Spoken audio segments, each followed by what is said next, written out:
Hey, I made a new live event. I'm gonna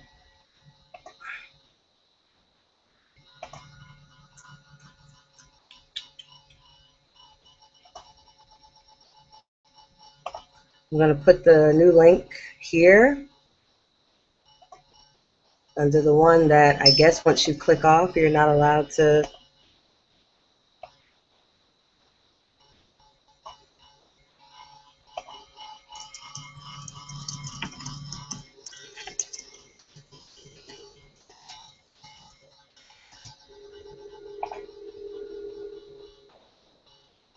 Really, Jesus?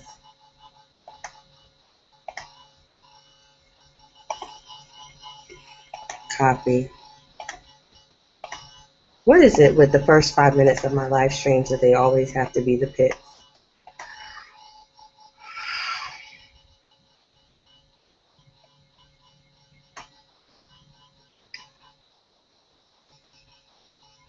The magic in her eyes.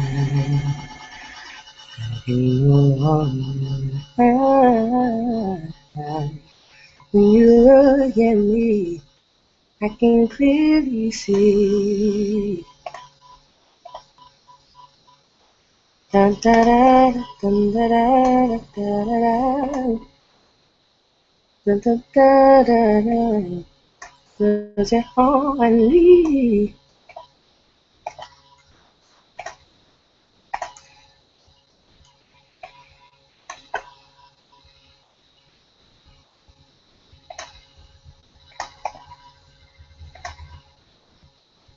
I'm just giving everyone the link.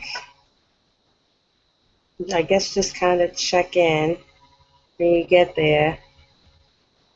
Boston, New York, Connecticut, Canada.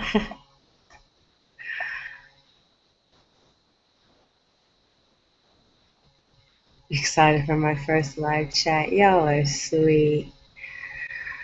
Oh my gosh, some people are in Europe. That means it's like 3 a.m. You guys are so sweet over in Europe.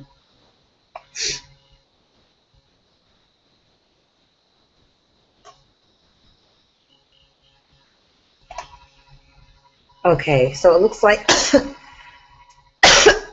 I'm sorry. It looks like some of you guys are getting the new link. I'm sorry. Just let people know that the live event I had to change the some of you guys I can't reply to. I don't know if it's the way that your YouTube or Google is set up. I can't click reply. But I do see several of you guys on here. Mar White, I can't reply to you. Valentino, I can't reply to you. Lakia, I can't. So who is me? 927-139-789. You putting your phone number out there, Mar? So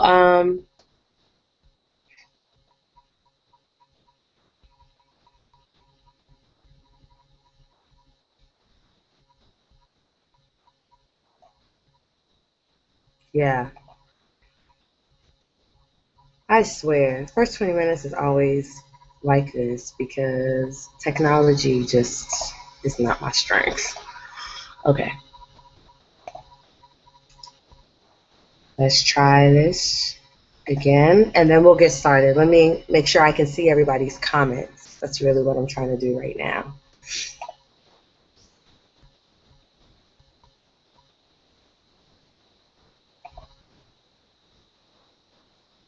Okay, I think I'm going to be able to see everyone's comments now. Yay! You can see me! Yay!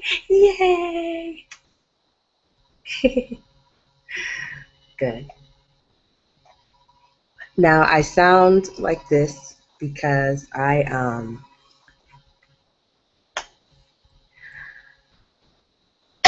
been sick all week. I've been really sick. Like I've had body aches and sore throat and I don't know, it just sinus pressure and it turned into this weird cough. So my voice just feels really thin right now. But yeah, I'm excited to be here tonight and talk to you guys. Why am I having interrupciones?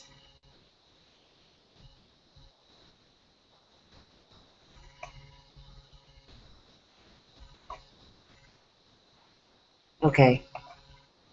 So let me make sure that, okay, I can't wait to get into this. I actually have like a lot of notes. And please let me know if there's any interruptions in the video because the video is looking kind of funny to me right now. It looks to me like I'm frozen. Um, and I hope not, because that would be sad. I pay a lot of money for internet. Am I frozen?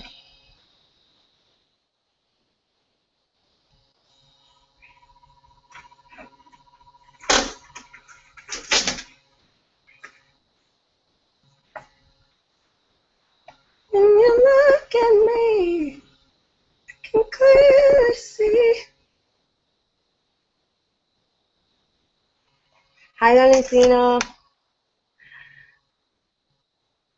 Okay, because I look frozen to me. Oh, thank you.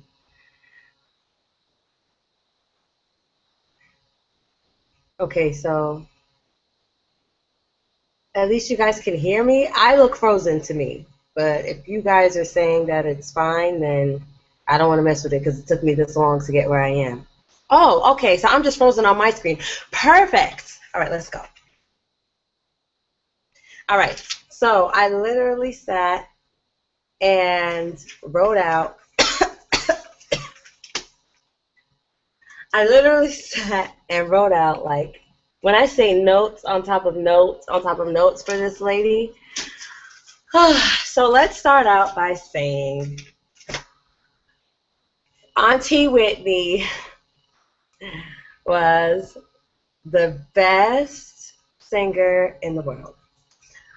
If you are a Mariah stan, this is not the video for you because Mariah was not the best in the world. Whitney was, and not Barbra Streisand, and not Celine Dion, but Whitney. So, and the reason why is because she just had this amazing combination of power, agility, and beauty. And most singers have like two of these three. Usually, when you have a lot of power, your voice might not be as agile, or a lot of power, and you won't have as much of a pretty voice. But the fact that she just had such a wide range and her voice was gorgeous through the entire range of her voice was just mind-blowing. So a lot of people, when I was doing my research on Whitney, I know I sound terrible. Pray for me. When I was doing my research for Whitney, I saw a lot of things come up that was saying that she was a mezzo-soprano. And I was just like, blasphemy. I just don't think people know what a mezzo-soprano really is. And when I classify voices, you have to classifying their vocal folk, using things like mezzo-soprano, coloratura, all that stuff. You have to listen to the voice based on how it would perform. Aretha Franklin's the best in the world. You have to base the vocal folk on how they would perform if they were singing totally in a mixed or a head voice. So yes, you can kind of listen to the way they attack their chest and all of that, but it's basically how their voice responds to vocal breaks and how the quality remains, how it flourishes or how it diminishes in different areas of their voice, just how they're able to stay agile.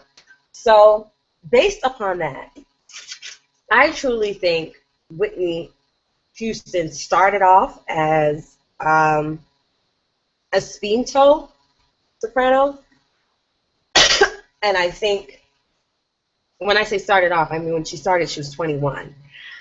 I definitely feel like as within the next 5 years or so, by the time she was in her late 20s, she was definitely a dramatic soprano.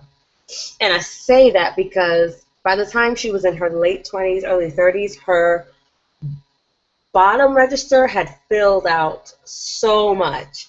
If you listen to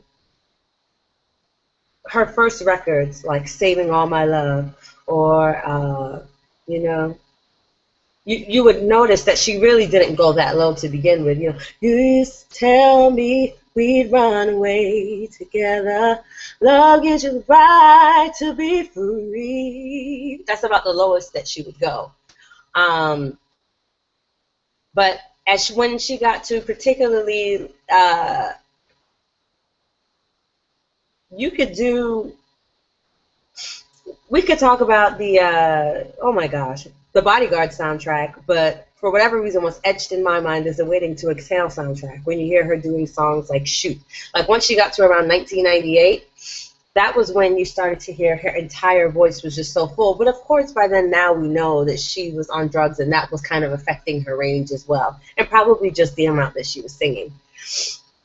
So I would say by then she was definitely a dramatic soprano because her voice had darkened throughout the entire range. She had lost a few of her top notes, but she still had such a high tessitura in her voice. And when she hit her top notes, they were always so full and rich and dark.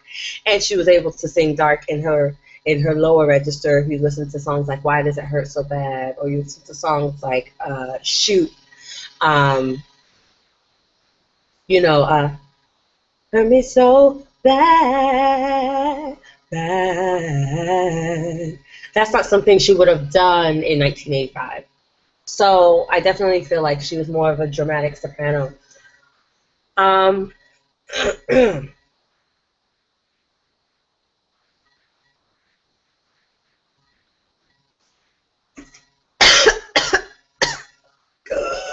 okay, let's see. So in the very beginning, let's say the very first album, first two albums, does anybody remember? I get stuck. For whatever reason, this song kind of fell under the radar. And I'm shocked at myself for trying to sing it when I can hardly talk. But it goes like this. I get so emotional, baby, every time I think of you. Right? So if you really listen, there's a background part that goes, I get so emotional, baby, every time I think of you. And only a true soprano would be able to sing a high G in a full chest voice. So that is my argument for it. She definitely started off as a full spinto or dramatic soprano, for sure. Um, her vibrato was naturally very fast, but if you listen to her first record, she really didn't come into the fullness of. I think she was definitely moving by the machine at first. When you talk about that first record that had all of the pop songs that we love so much, I Want to Dance with Somebody, and again, Where Do Broken Hearts Go? You know, she would do little things here and there, but she was definitely a straight singer. You can tell she came straight out of whatever, I don't know if it was a Baptist church or whatever, but you can tell that she sounded like the 80s. I mean, there wasn't a lot of busyness going on with it. It was just complete tone. Once she got into the second album, that was when she started to kind of get a little bit more urban, and she started to use her vibrato to do a lot more runs. Dying. So that's that second album. What was the single off of that second album? I'm looking at the video in my mind. She was on the motorcycle. I'm your baby tonight. You're giving me ecstasy. You are my fantasy. 'Cause I'm your baby tonight.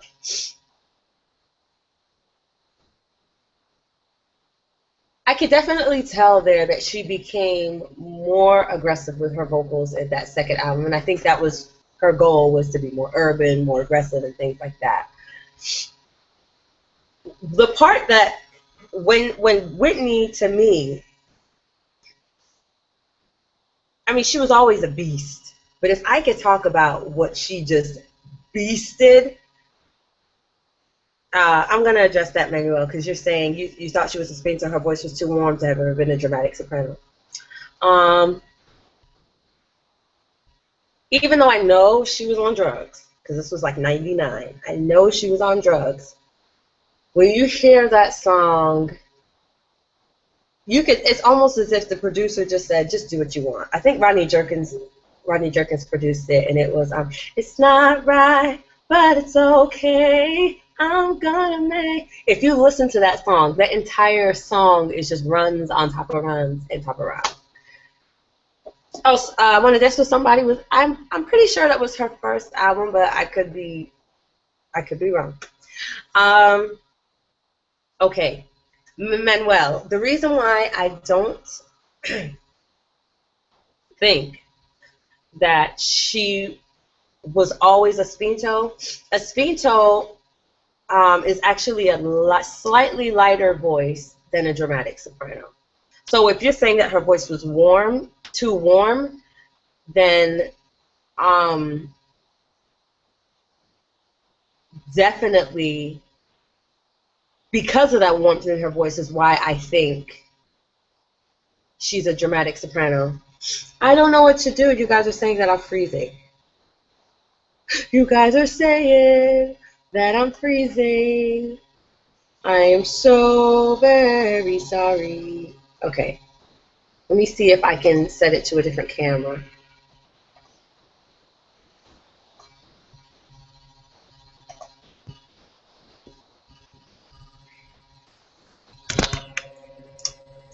Tell me if this is any better, okay? I just changed it to a different camera.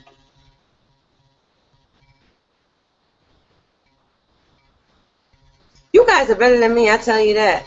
I always thought the second album was I'm Your Baby Tonight because, I feel like I'm missing an album. I've always felt like I've missed an album.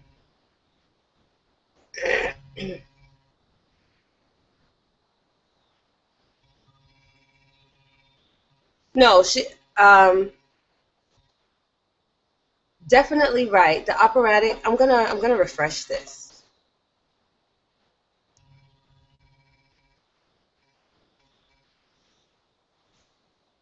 I definitely feel like it's definitely mischaracterized as far as the.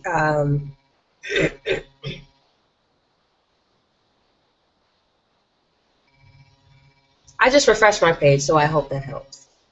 I don't know why I'm freezing today. Okay. All right. So, operatics K Sion C100. Operatic soprano may not be the same as the gospel, so are absolutely not. It's not the same at all. Because, for example, if you take me, I'm technically a lyric soprano.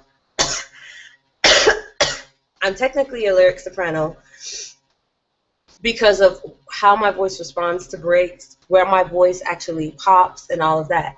And my voice, even though it has a beautiful lower register, when you think of it as far as technique, it's not where my voice projects the most, which is why I couldn't possibly be a mezzo, because a true mezzo, their voice is like, whoa, in their lower register, and that's not what I have. So because of that, and because once I hit a high E in my mixed head voice, because that becomes the loudest and the most flourishing, and it sounds like my voice is finally freed up, that's what makes it clear that I'm a lyric soprano. But of course, because I like to do a lot of chest singing, I obviously am going to pull the keys lower so that I can just sing in within my warm tones and be able to do my chest register, because I don't have the highest chest register.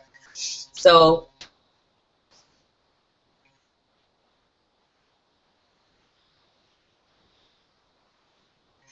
yeah.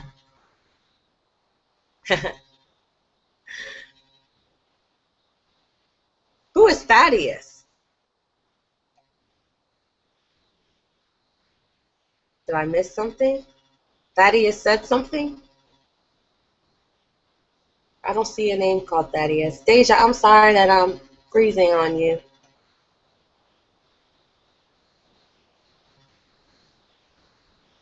Yeah, but she's definitely not a mezzo, because that's not where her voice blossomed, and that's not where you heard the true beauty in her voice. It was when she hit high notes. Thaddeus, I think Manuel's referring to the fact that her voice never really had that cold metallic edge associated.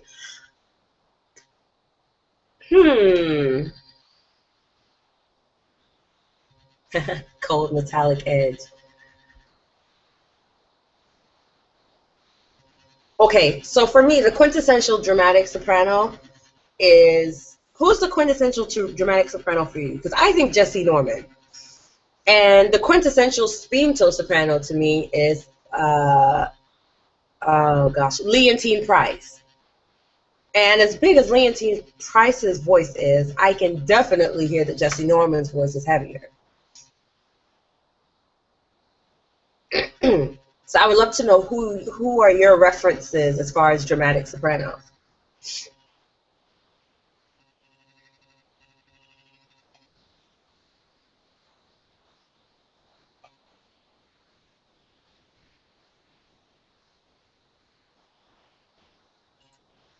Why was her head? It's okay. It's not. Why was her head voice so full? Jesus. She's a soprano. That's what happens with sopranos. Their head voice is full. As true mezzo dies out, it's not that they can't hit those notes. It's just their voice starts to thin out, and it starts to just have a tiny bit of strain up there. And so that's how you can tell the difference. Like I said, it's when you're listening to vocal fox, you're listening to the mix and head voice and how it responds to different registers. Not how pretty it sounds, but how it responds. When does it feel relaxed? When does it feel like, okay, finally you've released me and this is the fullest that I'm going to get? And so Patti LaBelle, I've never thought Patti LaBelle was a dramatic soprano. Hmm. If I could classify Patti LaBelle, like, okay, so when I do vocal box, I have to compare it to a classically, 100% classically trained singer. And so Patti LaBelle, she's definitely not a lyric, but I don't think that metallic edge would is what would classify her as a dramatic. I think you should listen to Jesse Norman. Oh, yes, she did. I think Whitney did have a piercing quality, like Patti.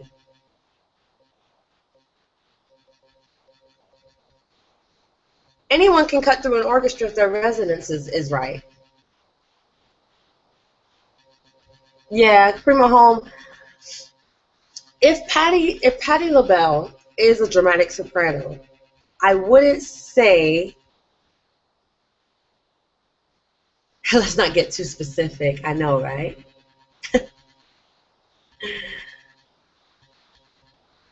If Patti LaBelle is a dramatic soprano, I don't want you to think it's because of that in her voice.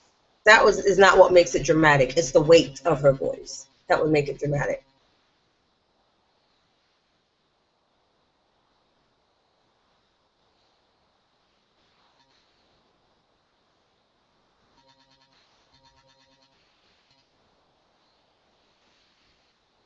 Yeah, okay. Anybody can sing cut through an orchestra. A lyric soprano can cut through an orchestra. A soubrette can cut through an orchestra. It's all about, well, let me not say a soubrette, but it's all about where you place it. It has nothing to do with the other stuff. Let's see.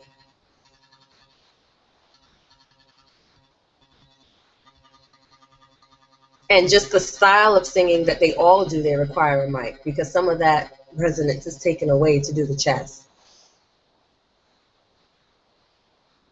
I need to come back when I learn the vocabulary for all types of singing. Oh, trust me, I had to do my own research, Lakia, because I never really got into like vocal fox and dramatic coloraturas and this and that and the other. I kind of knew some other stuff.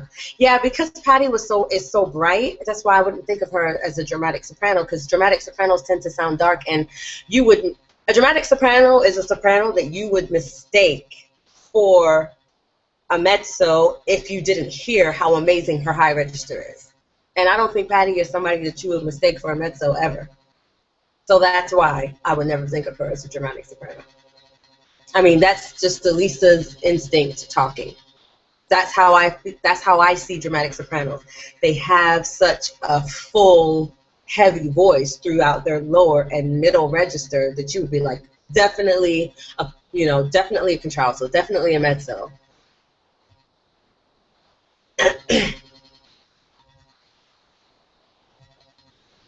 This is all too new. I know, right? We need to move on, Lakia. We're losing some people. Okay. Uh, Let me see. What are the original vocal? Okay. So basically, the whole vocal fock thing is, and so this is good for Lakia because then then everybody can understand. The whole vocal fock issue is what classical teachers back in the day, maybe hundreds of years ago, whatever, would use to. I was wondering where my phone was. Let me go ahead and turn it off now that I know where it is. They would use it to cast people. So, for example, the lyric soprano plays the young lady who wants to fall in love. So she would play the young lady who's like in her early 20s. The soubrette, um, for example, would play a younger girl because her voice is small, so she could play a young girl. The dramatic soprano would be cast as the older lady. Um, that would always be a woman that would be in her 50s because her voice is so big. Um, Let me think. There's another category. Let's say like a coloratura mezzo or something. A coloratura mezzo or yeah, could be cast as the girl who is dressed as a guy. You know what I mean? Like if she's in a no puedo hablar. She is masquerading. That's the only word that's coming to me right now. But if she's kind of like hiding undercover or whatever, and she has to dress as a guy and disguise herself, she's disguised as a guy because she doesn't want the other characters to know that it's really her. They would probably get a coloratura mezzo or something like that to play the young guy. So it's kind of one of those voices that could be androgynous. So that's why there's definitely that's where the vocal fox come from. They're basing it off of what role would they play in an opera.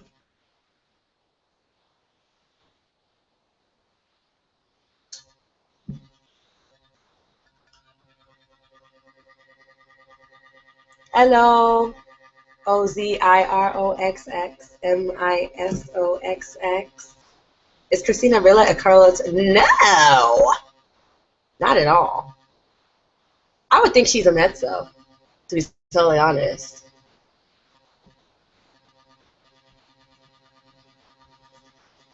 because her voice thins out when it gets higher. The richest part of her voice is in the middle. She's definitely a mezzo. Yeah, she's a lyric mezzo. I would think so. Yeah.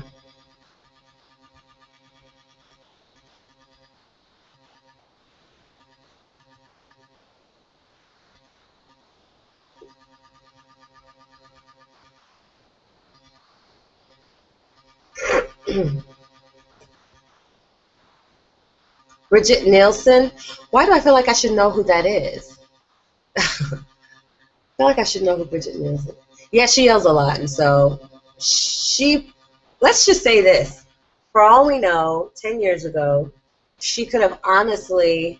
That's exactly what I was gonna say. OZIROXXMISOXX. I was exactly gonna say that. She had the potential 10 to 15 years ago to truly be a coloratura soprano. But because of the technique she used, she kind of closed her range in, and now she is straining on the high note. So it's definitely just all in the middle right now. That's all she has. Um, I'm surprised you think Aretha Franklin is the best singer. I love Aretha. I mean, vocally, like technical wise, that's kind of. I'm wondering if you really think her technique is great because it was never great, and it's showing that it's not great by the way she sounds now. Um, Whitney's technique was flawless, actually. As she went along, we got to remember there was a lot of drug use, and you could really start hearing it after she did the whole Bodyguard, and once she went into Waiting to Exhale, you started to hear Valentina. You started to hear a lot of, I guess, vocal flaws, but I guess it wasn't flaws. It was her voice just wearing down altogether.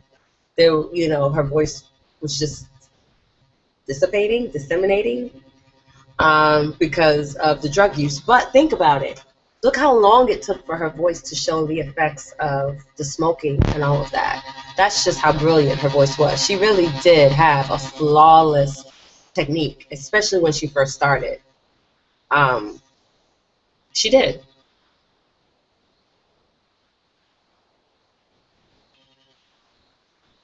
It's buffering a lot for me. It's annoying to me.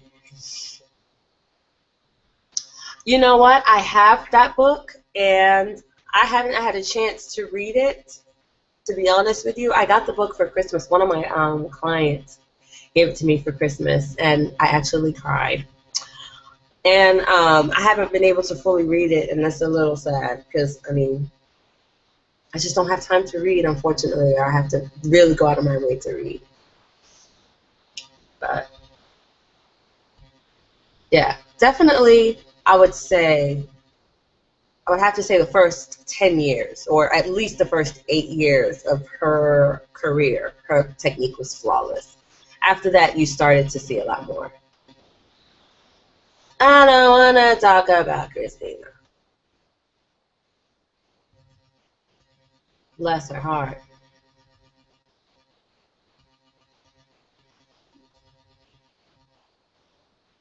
Why do you feel like Whitney's technique wasn't good?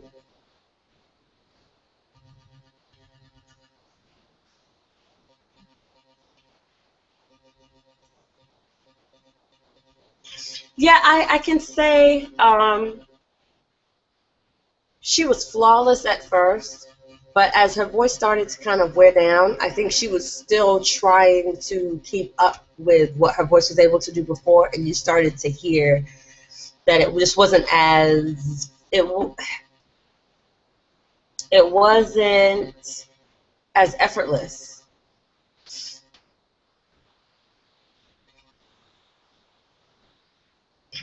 Her technique, her timbre is hard to.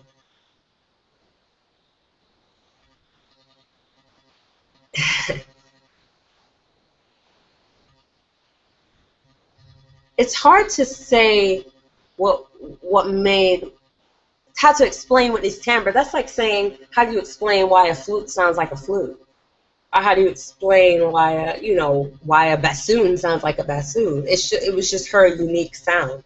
You know what I mean? And you can't imitate somebody's timbre. I mean, she was born with that. Well, I've tried, but she was born with that for sure. You went to her show in Central Park when she came out with the 2008 album.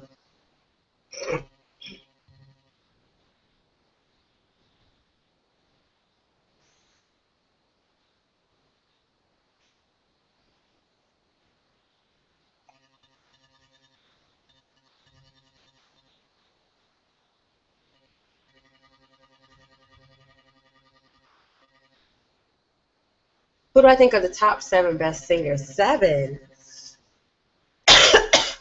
Raw vocal ability. Well, first of all, there's a lot of girls around the way in churches across the nation that have raw vocal ability that'll sing a lot of these singers under a pew. But if we're just talking about people that have been given a national platform, then that's a little easier uh, to get down to. She did keep an even timbre. That's what was amazing about her voice. That's what made her so unique, was that throughout all of her registers, she just sounded brilliant and full, and it sounded effortless. But that's what great singers do, though. They don't let on where their breaks are. Yeah, I bet when the I Look to You album, it was terrible. Let me see. The best seven singers, obviously Whitney. The next one that comes to my mind, just as far as a brilliant singer, has to be Jasmine Sullivan. Um, you know who else is a brilliant singer? Rochelle Farrell.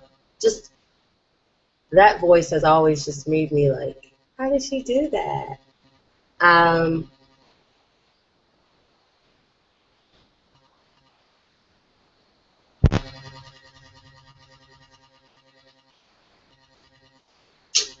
After that, it's Slim.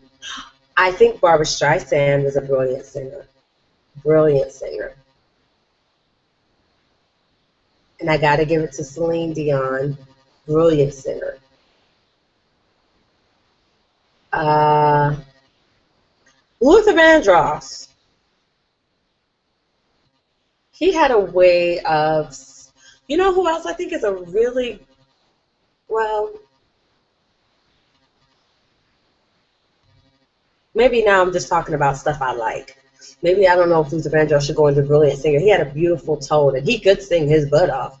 I don't know if he should go under the brilliant singer box. Um, Brilliant singer. I think Leontine Price is a brilliant singer. Aretha. I don't think Aretha's a brilliant. I don't. I'm not crazy about Aretha. I know a lot of people are, and I know what she did for soul music was great. I think she was really good. I guess she was good. I mean, I hate. I'm sounding like a hater. I just, I just never got it.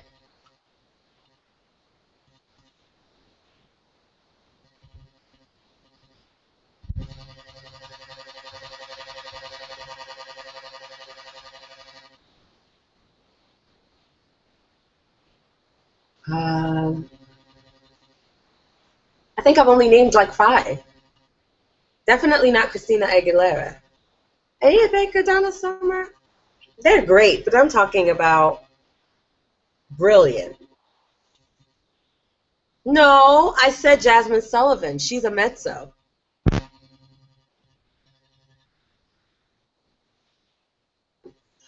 A brilliant singer is somebody who has mastered their vocal technique to the point where you go,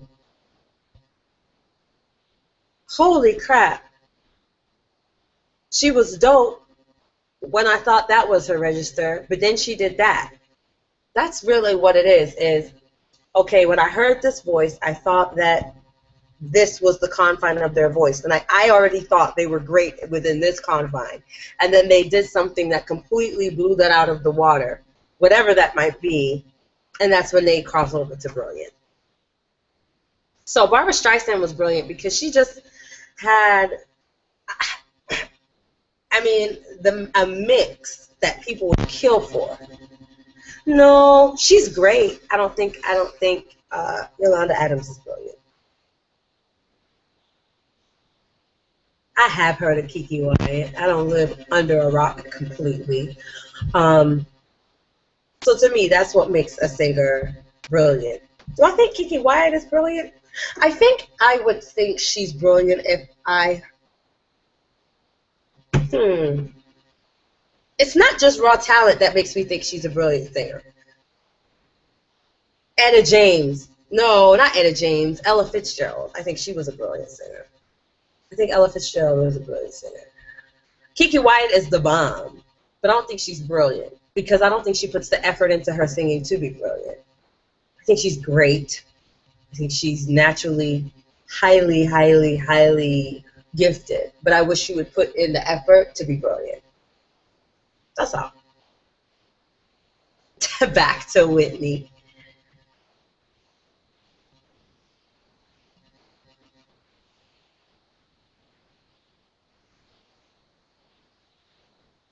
Back to Whitney. Where was her placement? Let me spawn the charger though. Let's see. Her placement was forward. Her placement was right there.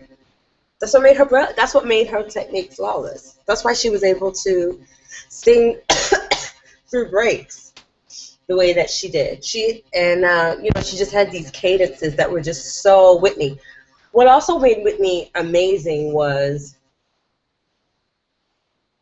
she could take a humdrum song. Obviously, the classic example could be "I Will Always Love You," and she just had these signature phrase endings like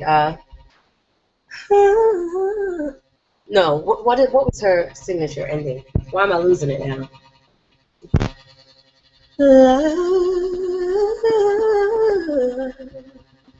you.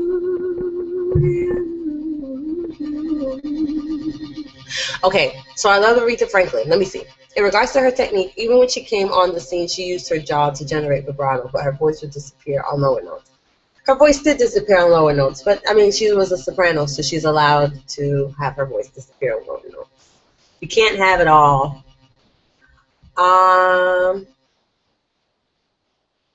Were you here when I started off the broadcast and said I would like to start off by saying Whitney was the best point blank period, and you're not going to be able to convince me otherwise?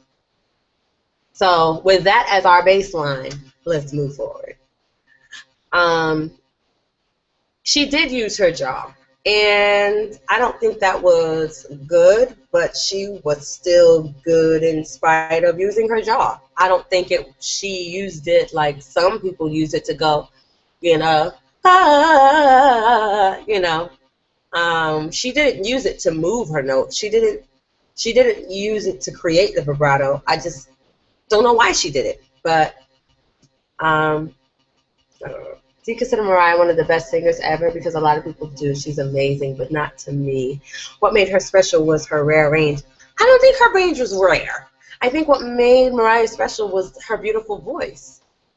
I just think her voice was warm and she had just such a warm, inviting, gorgeous tone. The instrument itself was beautiful, whether she had a high range or not. I mean, whether Mariah could hit high notes or not, she's somebody that you're going to listen to because, wow, her voice is so pretty. But I do think she had great skill as well. And some people just, I mean, it's kind of like, people are going to like what they like. People like Whitney because there was something in Whitney's voice. Whitney's voice was a little more aggressive than Mariah's, and people love that. And, I mean, it really is just kind of, do you like pop or do you like R&B? I think. Because they both had equally beautiful voices. It was just, what do you prefer? Her mom, I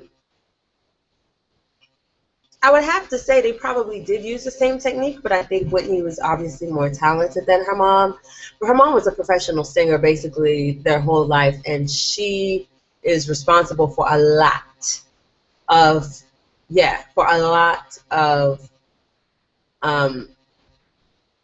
the industry's background vocals and what background vocals became, like background singing as a respected profession, really came from what CeCe Houston did, because she would be the one in the studio saying, can I just change that? Or can we just come up with whatever we want to do instead of, what you have? And so she really used what she had to shape the industry a lot with, I guess, black sound. So yeah, and obviously she did a lot of backgrounds with her mom, so of course that shaped her early years. But I think as she went on, she definitely carved her own space. I think okay, so I mean that's nice that Whitney says she always got everything from her mom, but let's be honest. I mean, she got the beginning from her mom, but where she went was not like her mom. That's just like with Michael Jackson saying, he got everything he knows from James Brown. I mean, yes, the foundation was James Brown, but you did a few things yourself. You came up with a lot yourself, Michael. Give yourself some credit. What made Mariah amazing was that she sang stuff tailored for herself. I think what made Mariah amazing was that she had a beautiful voice. And I think every artist should sing things that are tailored for themselves. I mean, I would be pretty upset if I were singing a song that wasn't tailored for my voice.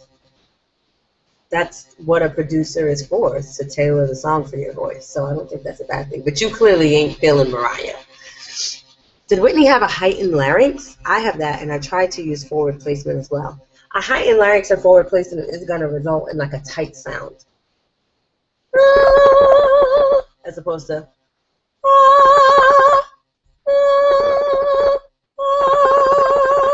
okay.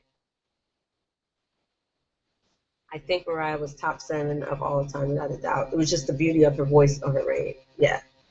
She had incredible control that can transition through registers as easy as breathing. I agree.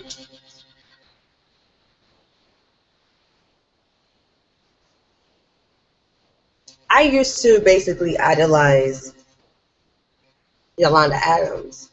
Um, Yolanda Adams, if you listen to Yolanda Adams, like 1995, Yolanda, her voice was just so pure and bright and different. But I mean, you know, you have a tour schedule and you have all these demands on you vocally, and it's gonna make a difference in your voice. And of course, you can't expect people to sound the same at 50 as they did when they were 25. So, especially if they've had a career of singing, singing, singing, singing, singing. Mariah's voice is unique because her mom taught her too, but her mom was an opera singer.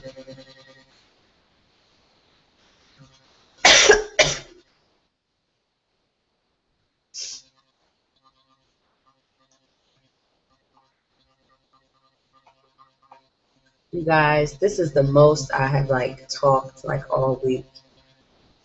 I have just been trying to sleep this thing off all week, just so you know. When you look at me, I can clearly see. It's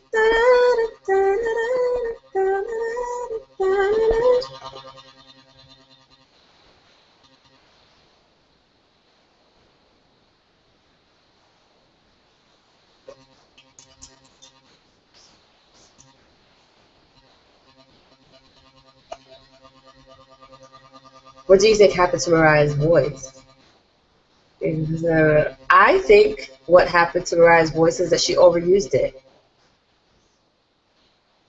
I don't think she took care of herself. I think this is what happens to all the people whose voices are amazing. She didn't take care of it. She probably got nodules and polyps and bursted blood vessels and all that good stuff. And you guys know so much more than I do as far as trivia. But wasn't there a time where she put out like an album a year for like 5 years straight or something?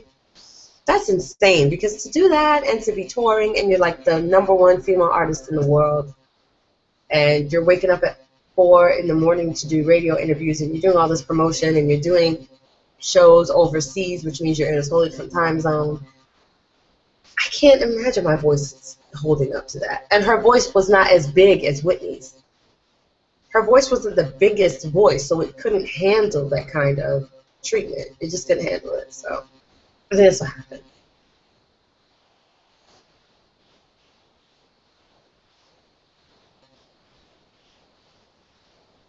So why do you think Whitney's voice declined? I don't think her voice declined quickly. Well, I love Aretha Franklin. Said, so why do you think Whitney's voice declined so quickly when singers like Aretha Franklin, who smokes 3 to 4 packs a day, or Tina Turner, who used drugs, maintained vocal longevity long into their 50s and 60s? I think, again, I'm going to have to disagree with you. I think Aretha's voice is very telling of the lifestyle she lived. I think she sounds like she smoked 3 to 4 packs a day. I think when people think of Aretha, they're not really hearing what's there. That's what I honestly think. I think people hear what they used to hear back in the 60s and 70s. I don't think people are hearing what is there, because if they heard what's there, it's just not pleasant. And I'm not a fan of Tina Turner either. I mean, obviously, you and I just have different tastes in female voices. Yeah. I think we forget that Whitney had a lot of emotional stuff going on, and that really plays. This is SN Word 2006. And that really plays a toll. Oh, of course, it takes a toll on your voice. Emotional stuff can drain you. It can be draining because once you're emotionally drained, you're physically drained. You may not be eating right. You may not be sleeping right. You have anxiety. Blah blah blah. So anyway, it's something about older singers that have this longevity. I don't think so. First of all, who are the older singers? Because Celine is like in her 40s. Celine's been singing since what? The early 90s, late 80s? I do think Whitney used bel canto, for sure. Oh my God, you must be using a da-da-da-da-da-da-da-da. I have no idea what DSLR is. And what is DSLR? Like, when I tell you I have no clue what that means, I'm sorry if I am. All I know is that I have extremely high-speed internet, and I'm just using my camera. And this is the same laptop I used last time. So I'm so sorry, Montres Rambo, that is lagging. Patty's voice did, but I can't. Patty's voice will never die. But I mean, yeah, exactly, Molo. Patty's voice isn't what it used to be either. I mean, it's the lady's in her 60s. I mean, you can't expect her to sound the way she did when she was 25, 30, 35. Barbara Streisand's voice has, definitely diminished as well. It just happens, I'm surprised that Celine had nodules. I didn't know that because from what I understand, doesn't she have like 3 vocal coaches? Um, and her voice, every time I hear her, just sounds like pristine. But let me tell you something. If I get to that level, I mean, I don't, whether I'm at that level or not, you have to baby your voice. And I'm sure she's taken out an insurance policy on her voice. I don't blame Patty for being obsessed with your voice. When your voice is your moneymaker, and every time you hit the stage, you get paid $100,000 or $150,000 for 2 hours, yeah, yeah, I'm going to be obsessed too. I'm funny. You got to let me know.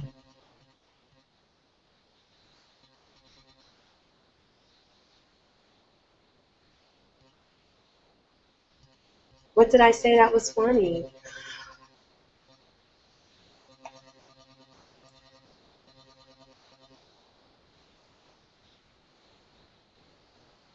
You know what makes me mad is that totally different conversation now. My daughter begged me to download this UCam crap. She begged and begged and begged, and so I said, okay, fine, we'll do a trial. And it's supposed to be like this fancy version because I don't normally use this camera. I don't know what's happening.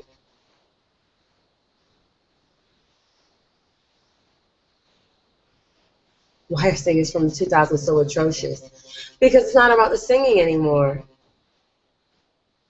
It's not about the singing anymore. Um, it's about hot tracks. It's the producer's world now. Um, but I don't think all the singers from the 2000s are atrocious. Who's atrocious? I mean, Destiny's Child was the 2000s. Mario was the 2000s. I think Chris Brown is a very respectable singer. I like his voice. Oh, he said, I don't know. You just sorry. Um, I like Chris Brown.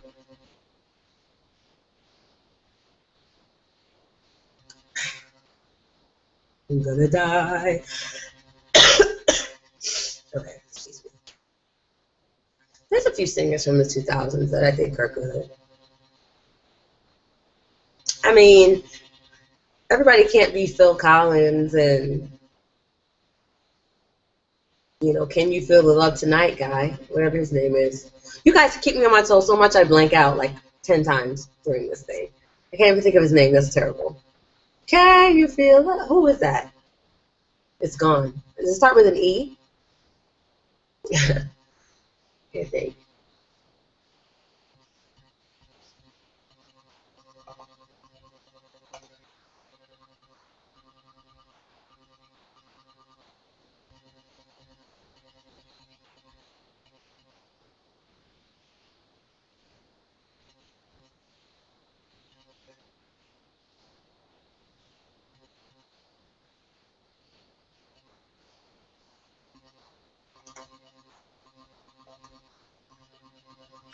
Are you a full-time vocal coach? Yeah, that's all I do. That is, I pretty much have all my eggs in that basket, Valentino. I think there's this misconception that singers from the 2000s are atrocious. They're not. The most popular ones aren't great, but there are still plenty of girls and guys who kill it. Absolutely. Elton John! Thank you. Music is being produced so quickly that most don't write their own material or very little. Yeah, to be honest, a lot of attention isn't given to training nowadays. The attention is given to the engineer and the producer. Look, just get her through the song. If they think that you have a good personality and that you have a good look and you can pull off a little something something, then, and you know, image is everything. As long as you can sell a record, they're gonna create a record on something.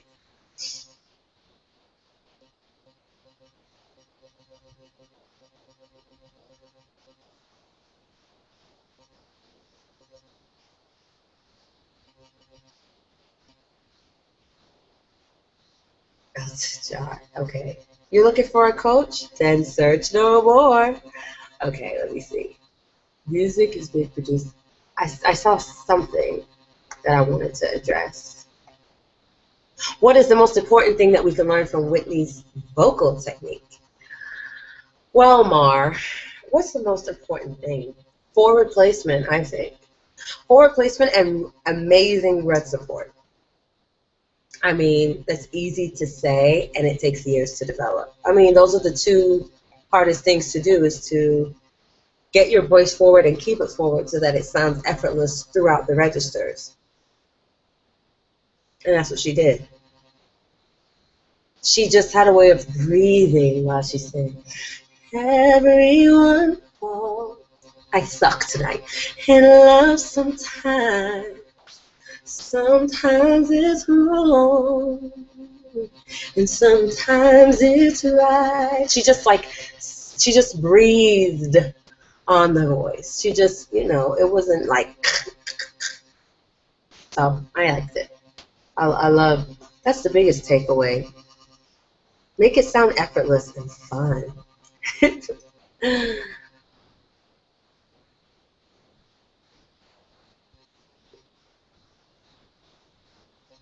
Oh yeah, Mickey Howard was amazing.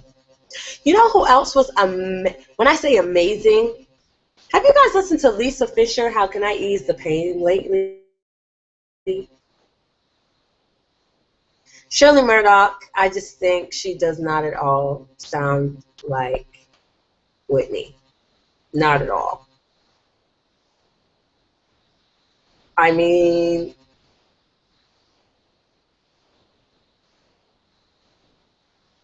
she's good. She's great. But no.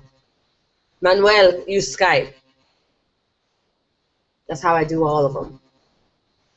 See, I work with non-local students. I have students in Dubai right now, students in Angola, students in California, New York, and I live in Atlanta. They're everywhere. Miami. Uh, I do Skype lessons everywhere. Japan, China.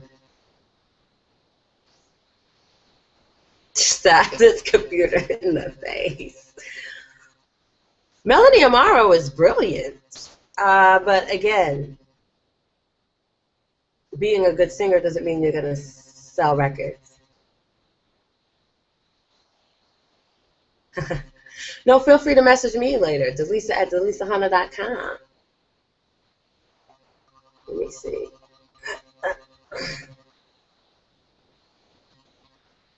I don't think Melanie Amaro has made it. I think it took them forever to even put out a record on her, and by then people forgot her, forgot what she looked like, forgot what she sounded like. I think it's quite terrible what they did. Uh,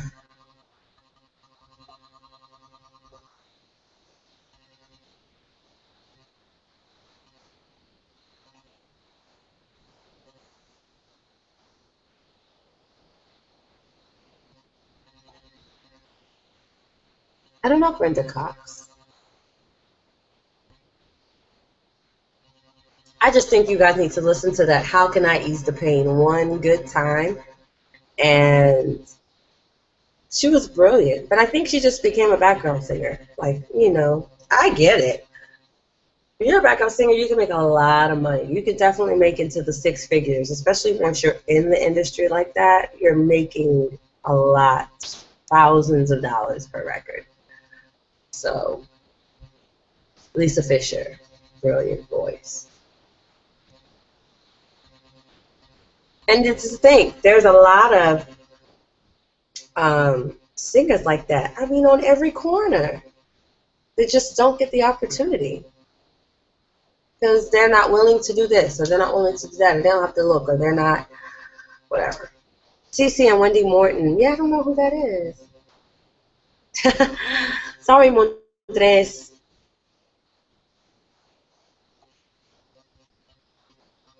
I wish I could just give you a tip and say, oh, do this. But I mean, the way that I've managed to emulate her, first of all, I think you have to be an advanced singer to get this, but you have to place it a little bit higher. Uh, uh, I don't know. You just have to place it a little bit higher. It's hard to describe if you're not an advanced singer, and it's definitely hard to just talk about you. It's something that you have to do. I have to listen to what you're doing and then compare it to what I want you to do, and then I can adjust you from there. But for me to just say, oh, well, to have Whitney's vibrato, you just have to have a relaxed larynx, a relaxed tongue, and, kind of have the back of your tongue raised just a little bit and let the breath go behind your nose. If you're not almost to that step of understanding what that means, it's like, what? Yeah, Deborah Cox. I was hoping that, yeah, Deborah Cox is a brilliant, brilliant singer. I love Deborah Cox. You know what I learned the other day? One of my favorite songs, that How Did You? That's another one who I wished I could sing like. I just knew. When I heard her voice, I was like, oh yeah, I'm going to sing like Deborah Cox one day. And it turns out Montel Jordan wrote that song. I just think that's an interesting little tidbit. Montel Jordan, This Is How We Do It. Apparently he wanted to be like an R&B ballad guy, but the record label refused to allow him to put out like real ballads because they wanted him to be the party guy. So he went into writing and just kind of gave other people.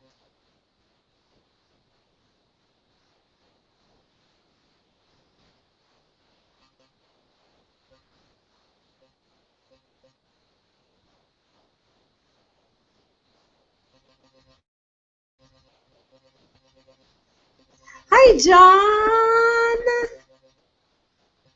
You said Melina. Hi, Melina. You said I heard Lisa Fisher. I was going to watch a movie about something, kind of 10 Feet from Stars.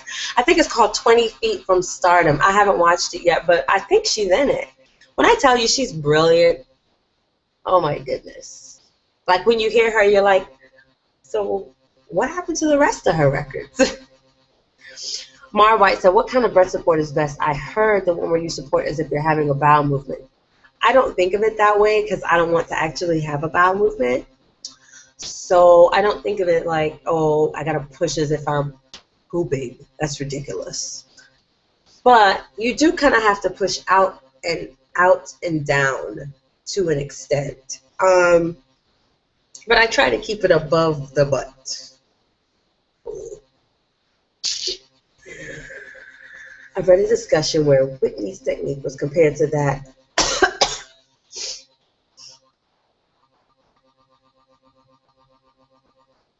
I've read a discussion where Whitney's technique was compared to that of a male opera singers.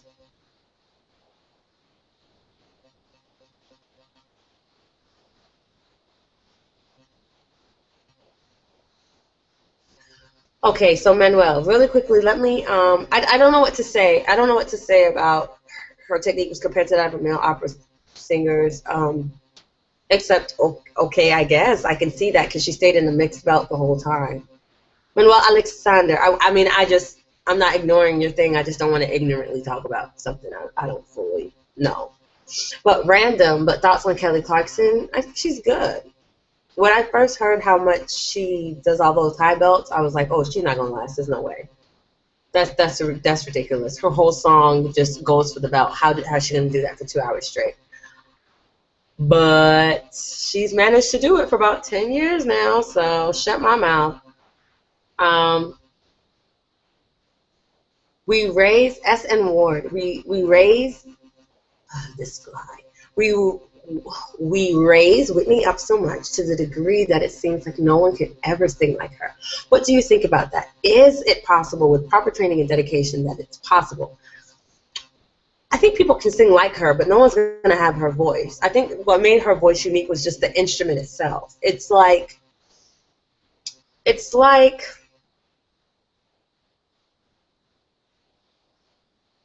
hmm, what's the best piano in the world? It's like, okay, this is what it's like. This is what it's like. This is what it's like. You have a Yamaha, which is considered one of the best brands in the world, and you have a Casio. You play them exactly the same, but which one is going to give you a better sound, better feel, more dynamic, more of everything because it's just a better made instrument. That's what we're talking about. The instrument itself was superior. So, yes, with technique, you can make other instruments just as good, other instruments meaning voices, just as good. But as long as it's not a Yamaha, then it's going to be inferior. 20 Feet from Stardom is on Netflix? Okay, I got to watch it.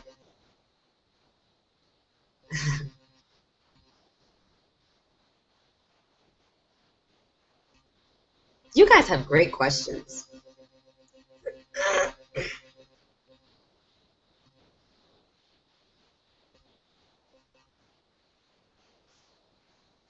When I hear, okay, Whitney was the best, John. I agree 100%. Okay, so what do you feel was Whitney's most vocally I had a Run to You was a terrible, like terribly hard song. But when I hear The Greatest Love of All, I'm like, is this song still going? That's how I feel when I hear The Greatest Love of All. And if you think about it, did she ever do that song in concert as the years went on? I think she probably dropped it because that's a hard ass song. Oops.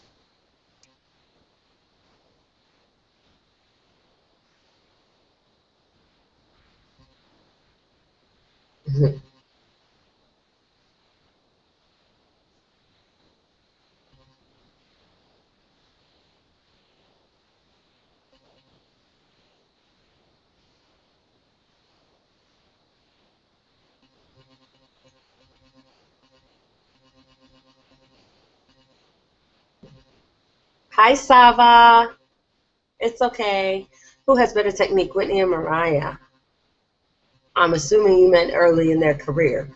Um, I gotta say, I think their technique was the same. I honestly gotta say, they were both. I think they were the same. I think it was just a matter of taste of which voice you like better. But I think they had the same technique. Whitney's most vocally. Whitney's Whitney's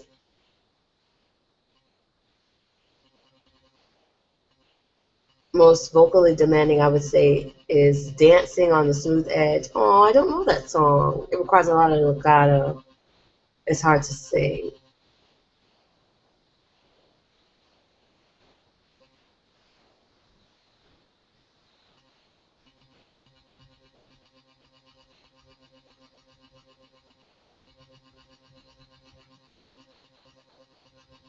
Oh, I Will Always Love You is also a horrendous song to try to sing because it's one of those songs where it's like, are we still singing?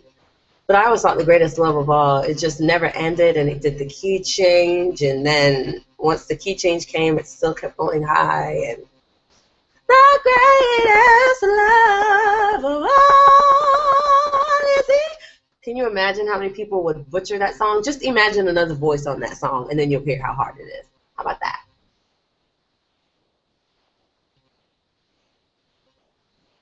You must be a Christina fan to say the only artist that sang Run to You live was Christina. And you saying she sang it well?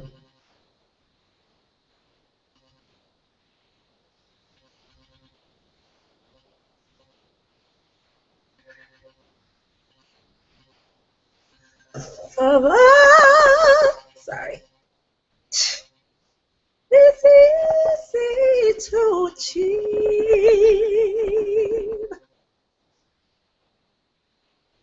Learning to love itself.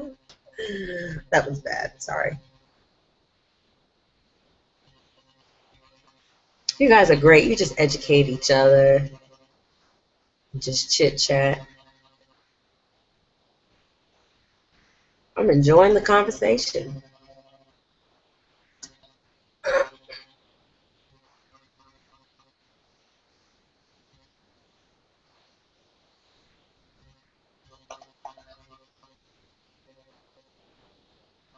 Let me update my Facebook and let.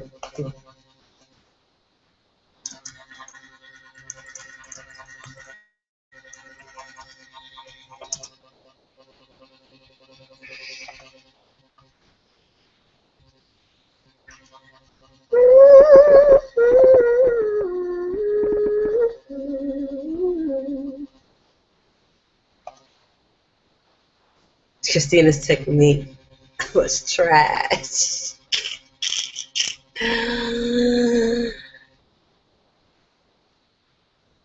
Oh, her voice is beautiful. Whitney used to sing at the bottom of a drained swimming pool. Where do you guys get this stuff from? That she sang at the bottom of a drained swimming pool? Really?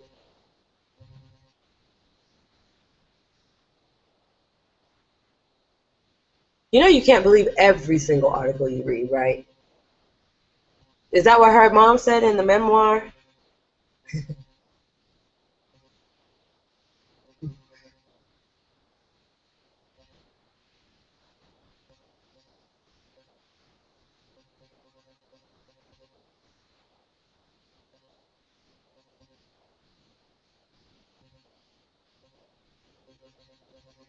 I'm sorry, it's taking a little bit for your comments to come through. I'm just reading through your comments. And what was Whitney's favorite? Mike?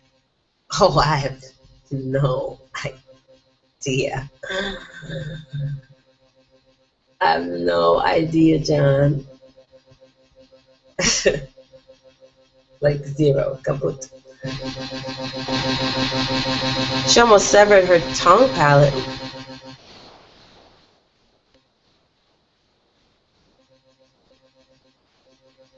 What do you mean she almost severed her tongue palate?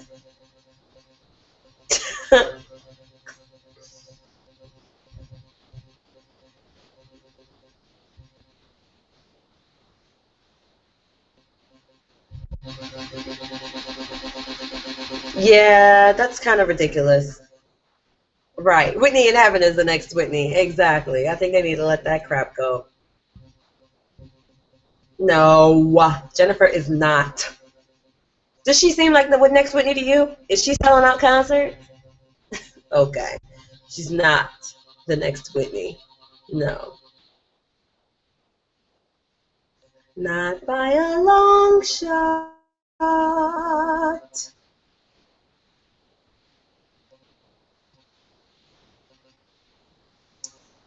Jennifer's tone, you know what? I actually don't know if it lacks beauty. It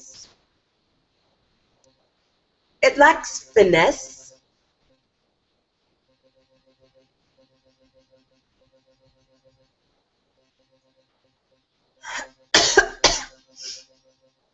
Yeah, I'm actually sick, SN Ward. Okay, really quickly. Jennifer's voice. Lord, who was rushed to the hospital? What story are you telling, Mar? Okay, her brothers were playing in her hangar and it went down her throat and she was rushed to the hospital. So this is totally different from the singing in the pool story. Okay. Jennifer's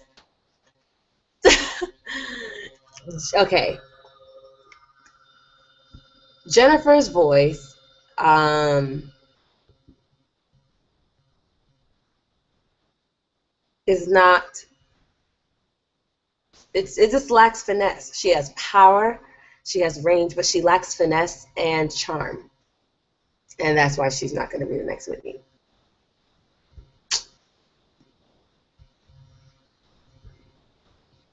But yeah, my voice is always forward.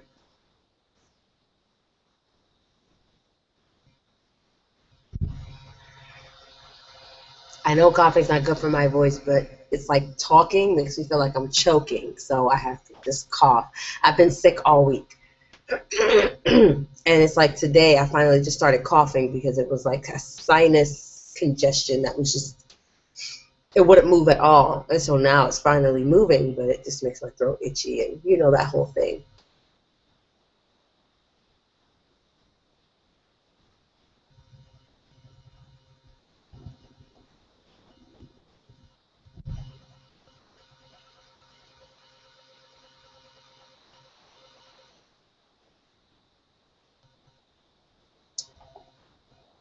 Yeah, I think the size of Jennifer's voice and the fact that sometimes she has issues with controlling her voice. It's hard for people to appreciate. It's hard for people to appreciate. It's refined, yeah. It's hard for people to appreciate the beauty in her voice because it's just not refined. It's not controlled. So it's like it's so funny. My uncle said this because somebody said a lady was cute and the lady was kind of like heavy set. This is bad. By the way, this is a bad story. And my uncle's response was, tractors aren't cute. So I say this about Jennifer's voice. It's so big, it's hard to just call it pretty. Because when you think pretty, you usually think of smaller, lighter voices. But it's so heavy, it's hard to call it pretty. Like it's hard to call to call Jasmine Solomon's voice pretty because it's so big. It's like when you hear a voice, you don't go, "Oh wow, that's so pretty." You know, that's not really the word you use. Oh, Valentino, thank you.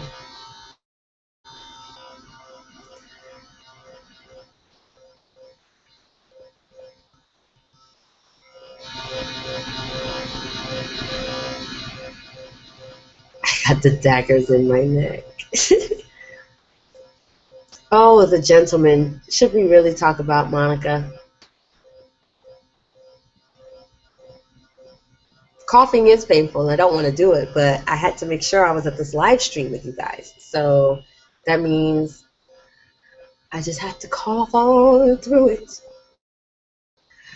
Uh, mm, mm,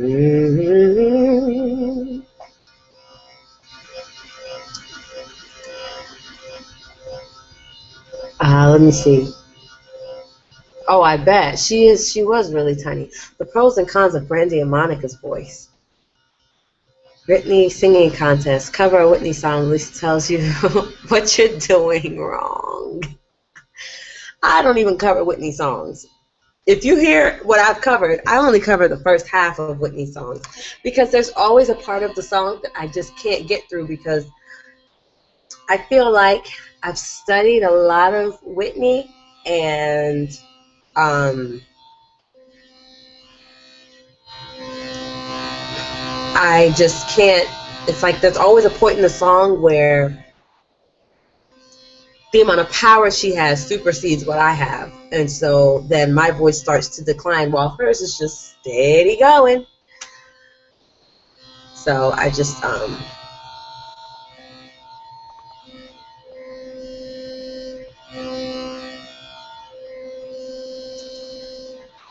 Yeah, the national anthem Monica did, I wish somebody would have told her. I think she's just been in the business so long, she clearly didn't ask anybody's advice, or whoever's advice she asked was like, yeah, girl, you're the bomb. And I think sometimes when you're a diva of that level, maybe she doesn't have time, I don't know, have time to ask people what they thought of it.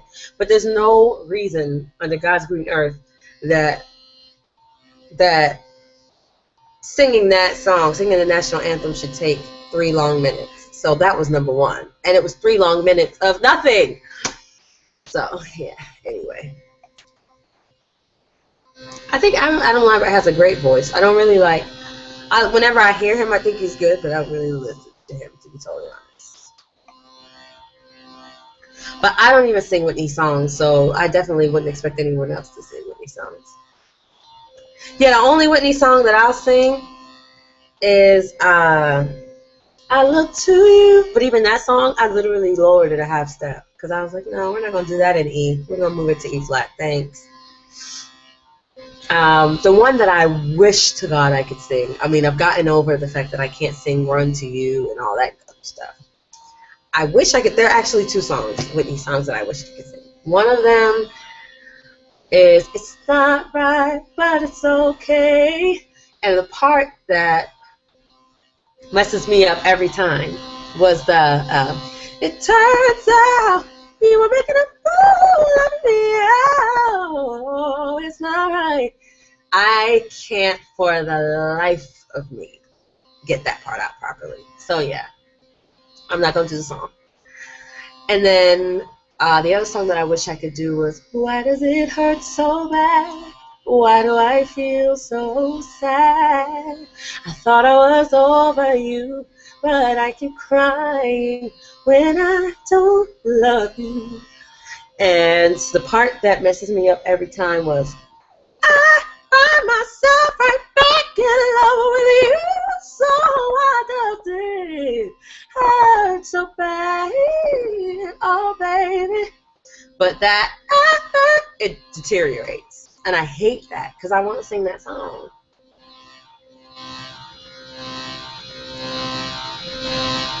The book love.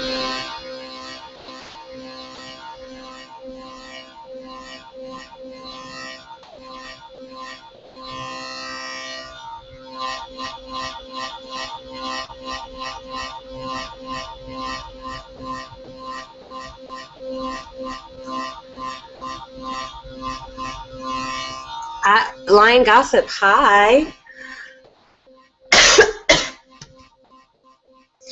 I think I should put on some tea or something. I think Brandy is a mini Whitney. Not in the sense that she tried to be like Whitney or she wants to be the ballad girl like Whitney. But I definitely think her early stylings, like what you're saying, the sweet voice when she's saying, I want to be down, broken hearted, her runs and all of that stuff, her stylings in general were Whitney Houston. As she progressed, she created her own thing that I think is superior to Whitney's. I think she has a better ear than Whitney, and obviously more longevity than Whitney. But I think, I think Brandy's voice is great. Yeah, that I'm every woman. That. What's the bridge?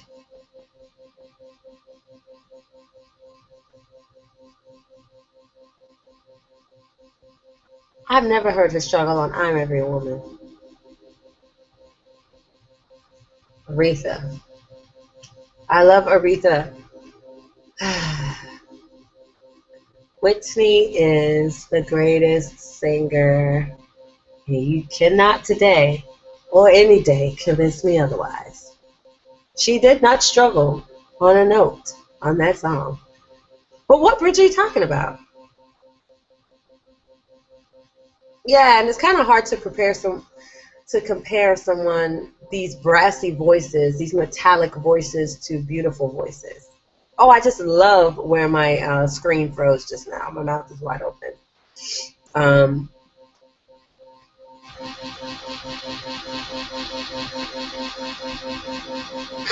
I agree, Molo. She was amazing because she knew so much technique at a very young age.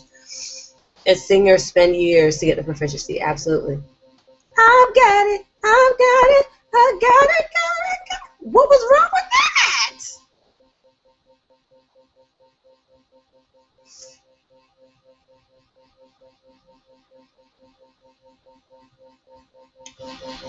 Train track and Aretha, I just think it's a matter of taste. I think you guys like brassy, more aggressive voices. I think it's just a matter of taste. She lipped the bridge. I'm disappointed. I didn't know that.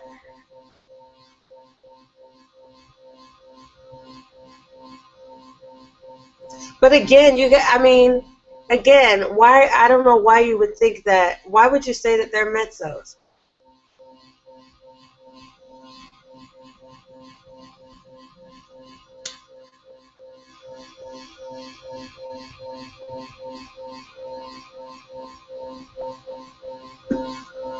Give me one more white.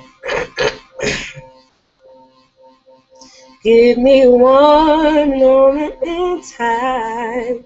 I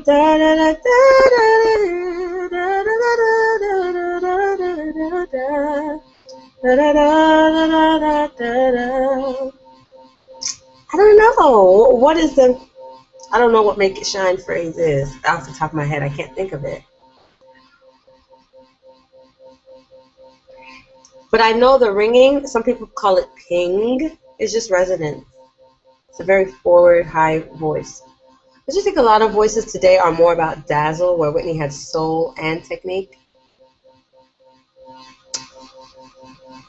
I don't hear any dazzling voices out there. I do think Chrisette Michele has a great voice. I'm a fan of Chrisette Michele. I'm a fan of hers. And from a technical standpoint, there are certain things that I wish she did better. But an all-around singer, I think she takes really good care of what she has. Like I said, I wish that there was some technique that she had a little bit better because I would love to enjoy certain parts of her voice more. Just maybe start me. But yeah, I love Chrisette.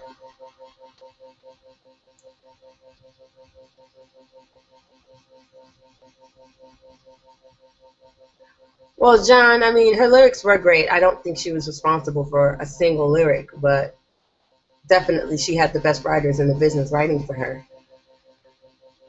It would have been really interesting to be on the oh God, can you imagine? I just think she was brilliant. I mean, I would imagine that she, when she's in the studio, she wears her sweats and just belts it.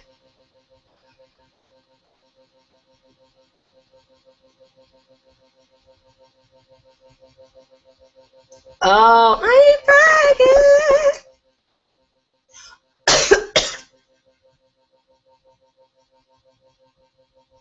Mar, you don't have to attack I Love Aretha, okay?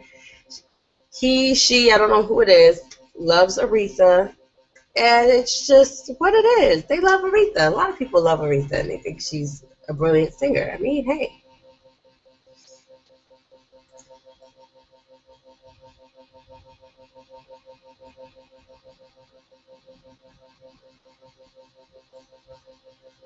And you're saying,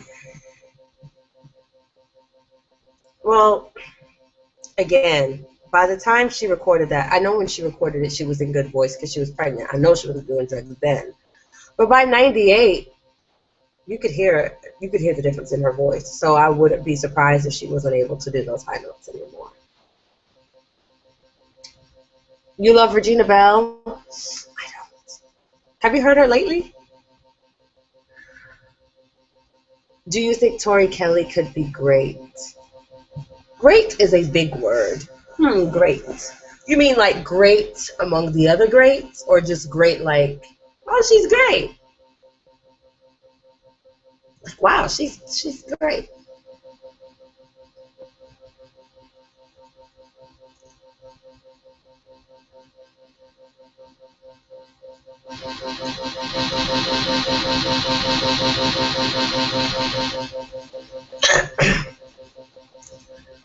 When I think of Whitney's lower register, oh, I love All the Men I Need, Jordan. Hi, Jordan. I need all the men, all the men. Yeah. He fills me up. Brilliant. What do you think of Whitney's lower register?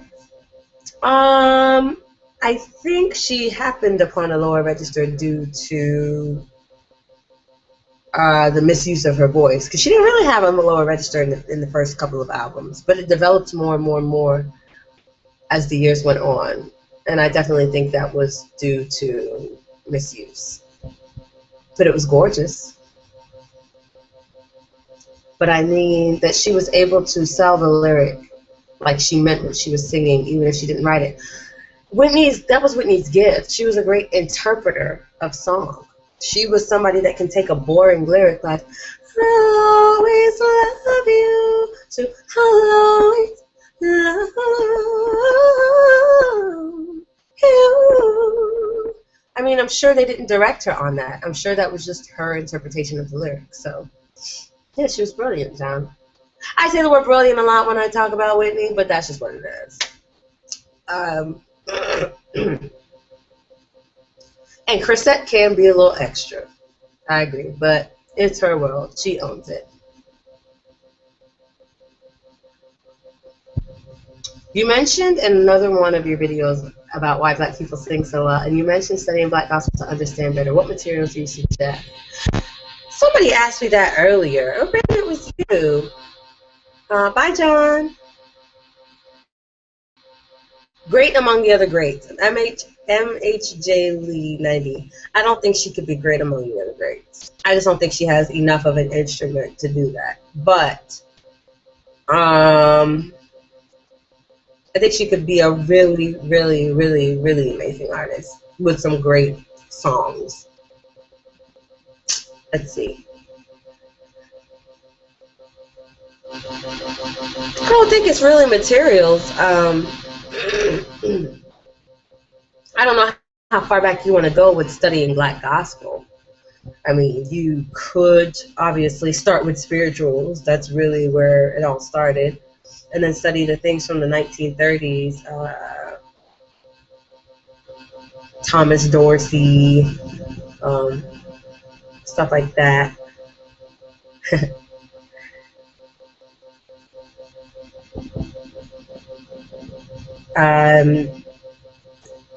You know, so that was kind of post-slavery. Then you can go into the 50s and 60s era, where gospel music was definitely taking more of a form, and study those artists, and then start studying what they used to call contemporary, but is now traditional, like you know, the people that sing, what is it, the Hawkins. This is where contemporary gospel came from, but nowadays it is considered traditional, but in that day it was contemporary because it just didn't sound like typical church.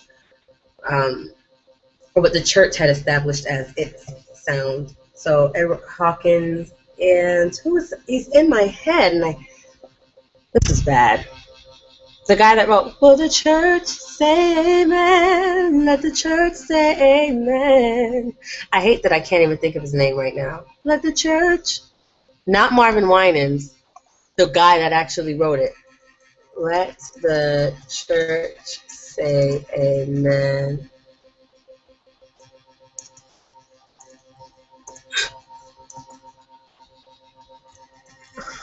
This is bad that it's not coming to me. It's going to. Andre Crouch. That's bad. And then going into the 80s, you have Commissioned and Winans. And then going into Commissioned, Winans, the Clarks in the 80s, 70s and 80s, and then you go into the 90s with Donnie McClurkin, Yolanda Adams, CeCe Winans going on her own, BB and CeCe. Burrell entered the scene in the 90s. Fred Hammond, and then you have the 2000s. So yeah, there's a lot. Yes, you've missed much, Coco Maroney. We've been on here since for almost 2 hours. Do you think Deborah Cox could have been the new Whitney? You know what? I don't think she. I think she definitely had the voice. I think she could sing anything that Whitney could sing, but there is a certain charm and beauty in Whitney's voice that Deborah couldn't. Um,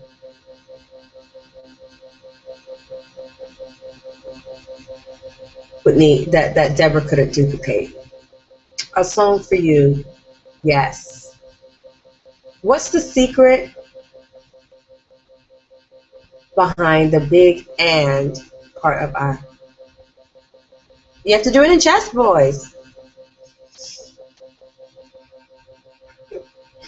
Just study this, listen to the music. As you listen to the music, you'll start to hear their contemporaries, which were people that basically imitated that sound or kind of started to do the same thing once they saw that that's what the trend was. And I don't think you need to listen to pedagogy. Just listen to the music. You will hear, you start to hear patterns of what was popular at the time, where the church was going. And then when you listen to more contemporary artists, which I mean from the 2000s, you'll hear how all of that foundation is laid.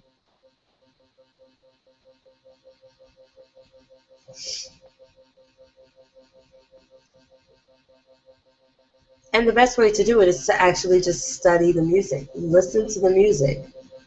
You'll start to hear, I mean, there's all, you know, Clark sisters had the contemporaries of the Pace sisters. You'll hear the similarities. You'll hear the differences. And it's like, oh, this was a trend. They weren't unique in this. This was happening in churches around the country.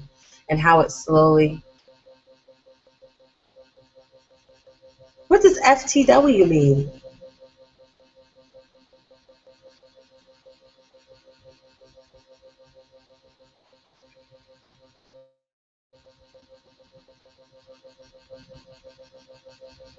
Don't know if I have missed, but I think Whitney and Mariah really wasted so much potential by the two.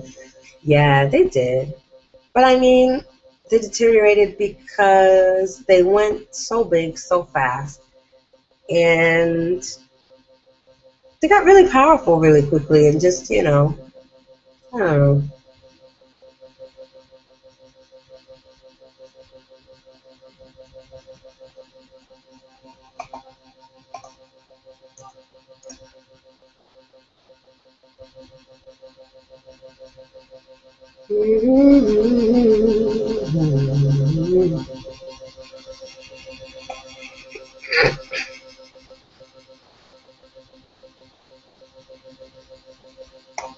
Let the church say amen. Let the church say amen. For the win.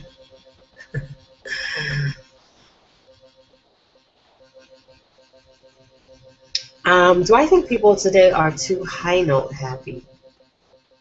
I do. Hi, Alex. Yes, yes, yes. Vanessa Bell Armstrong, yes. All of them. So take notes. Somebody's naming some great, legendary gospel singers. I do think people are kind of high note happy, especially because somebody else said in this thread earlier that unless you're a soprano or a tenor, it's like you don't really matter. You don't really exist. So then people do their best to make sure they're hitting all the high notes. Sometimes the high note's not for you. So you just kind of have to find what your pocket is to do really well in that.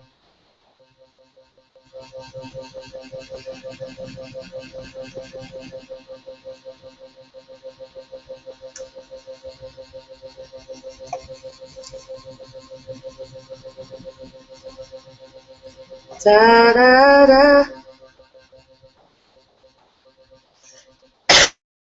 There's definitely a soprano and tenor bias, and it's because, I mean, this was established 50 or more years ago. I mean, it's the reason why Diana Ross became the lead of the Supremes, because they knew that the mainstream consumer likes small, light voices.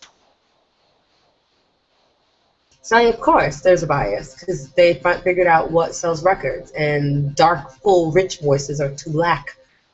They're too much. People can't feel like they sing along with that. It's a lot. So they like the lighter voice.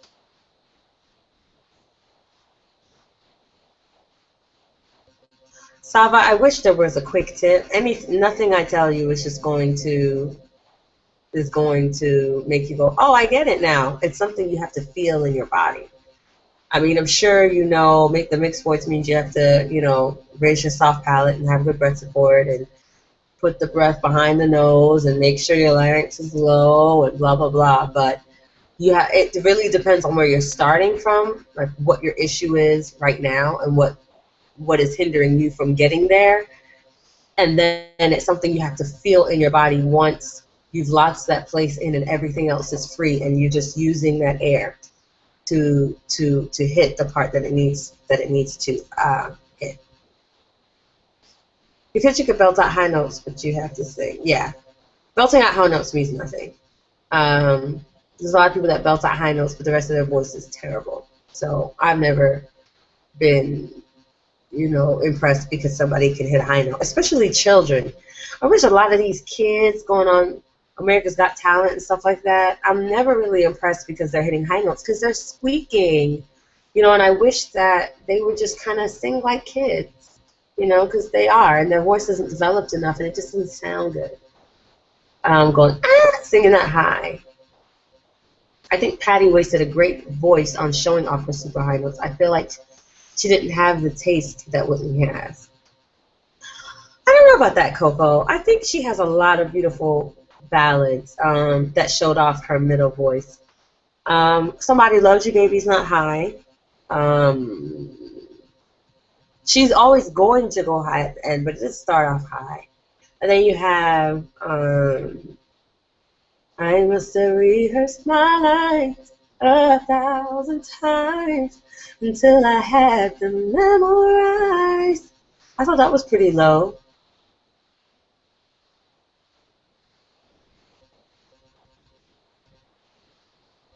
Her voice did last surprisingly long. I agree. Why do a lot of the pop singers today have weaker, thin voices?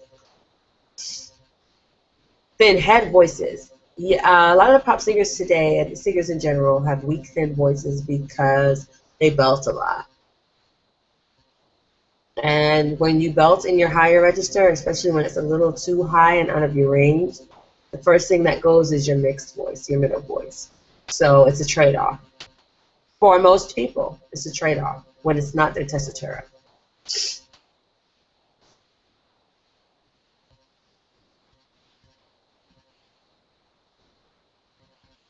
Alex Blundell, that's not nice. She's a one-trick pony.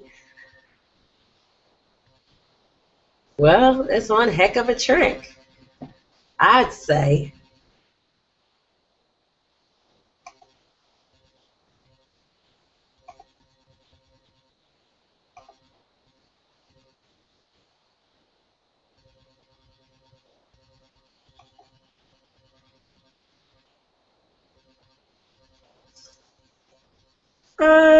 She's been in the business, what, 40 years? I think at this point she knows what her audience wants. And anybody that would buy a ticket to see Patti LaBelle at this point has to know that Patti is going to start screaming. So either you like it or you don't.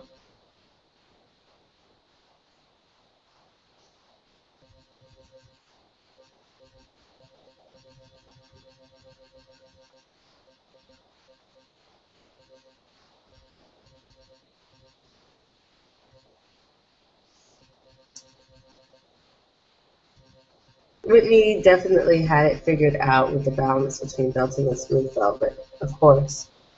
Well, she figured it out, and again, she just had a superior instrument. She's had a good instrument. Because I figured it out, but I can't do it. I can't do it to the degree that she did it. I know what she did, but I can't do it. You know?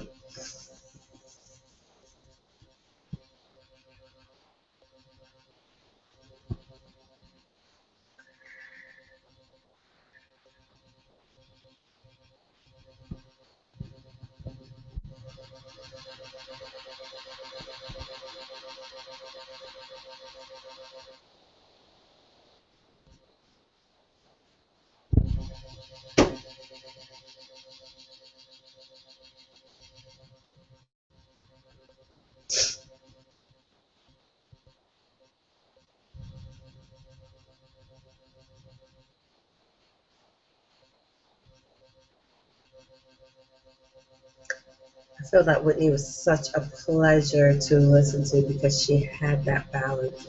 It wasn't unbearably high all the time. There was a nice balance. Right. She, um, okay. So somebody asked me what I think about Kelly Clarkson. Let's compare Kelly Clarkson and Katy Perry to Whitney Houston.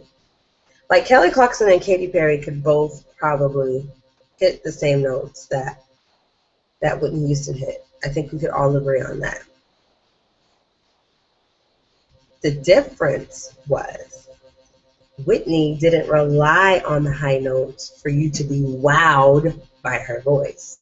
It wasn't like mediocre, mediocre, mediocre, mediocre. Oh my God, that's amazing.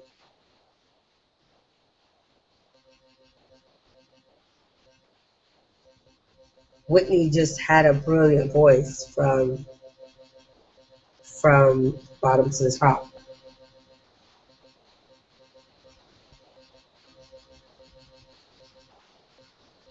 What about Beyonce? I feel like I've beat that horse a little bit, Valentino Salaman. That's what one of the big listening differences between Whitney and Mariah. Mariah's high registers are often irritating for longer than one song.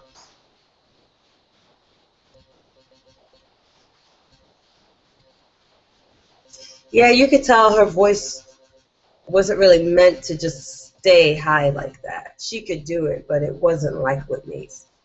Whitney had endurance that high. Yes, we need to have a moment of silence for Whitney's amazingly connected registers. And amen. I think Whitney and Mariah were on par.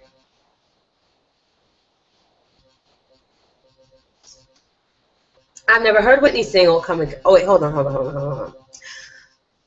I think we're on par. Whitney had a bigger sound, but Mariah had more agility. I don't know about that.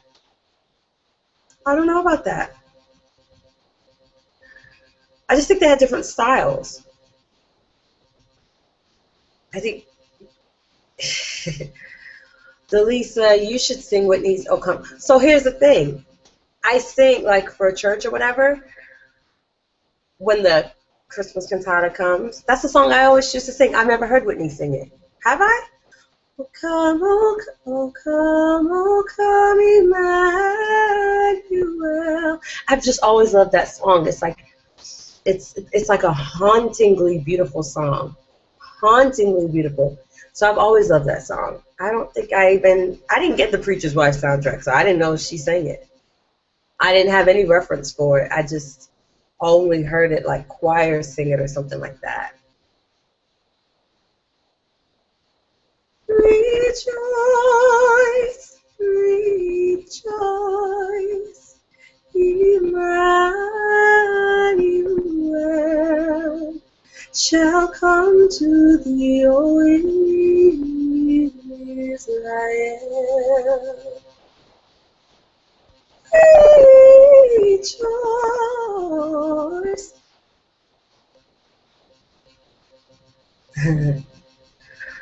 Yeah, I think they were both equally agile. I definitely think. And you know what? Who people kind of don't really talk about, who I think was a brilliant singer just like her, definitely her contemporary, CeCe Winans. If you listen to early Whitney and early CeCe, I'm trying to tell you, very similar.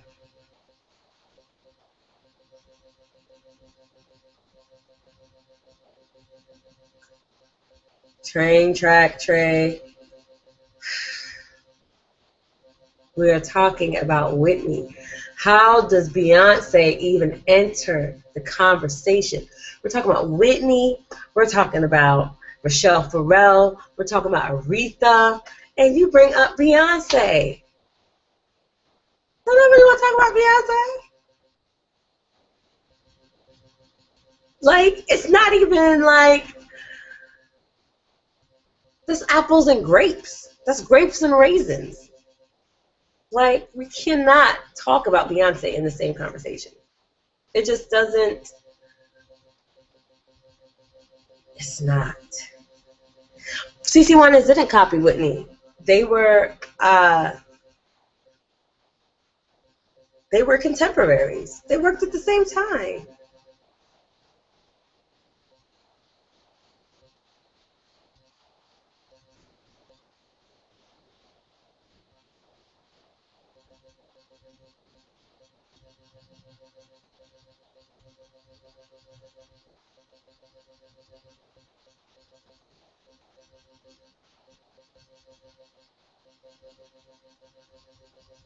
I'm sorry, I'm just waiting for some of your comments to come. Valentino, thank you. I don't think CeCe Winans copied Whitney. You got to remember, Whitney was a church singer and CeCe was a church singer, so they had a similar style. I remember the day of Whitney's funeral, there was a lady that was singing lead as the processional was coming in, and she sounded scarily just like Whitney. So Whitney's style was not unique. Every girl in church sang like that. Whitney was unique because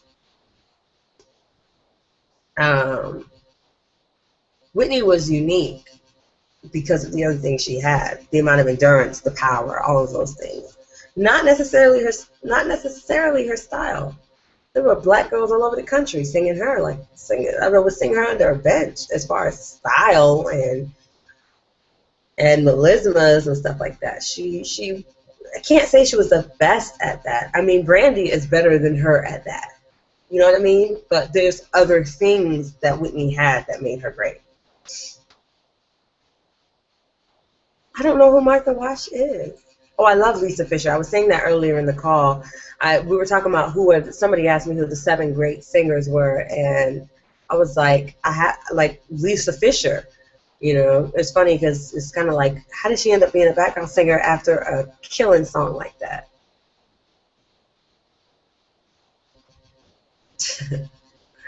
Okay, Manuel.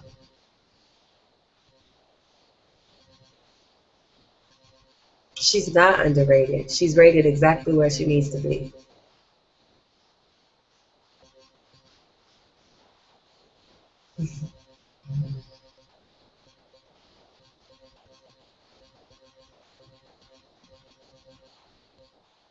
You don't get Rochelle Farrell.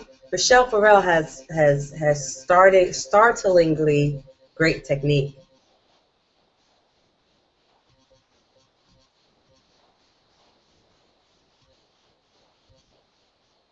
She could improvise when singing live, but again, it wasn't anything that somebody else couldn't do. She just had a more beautiful voice.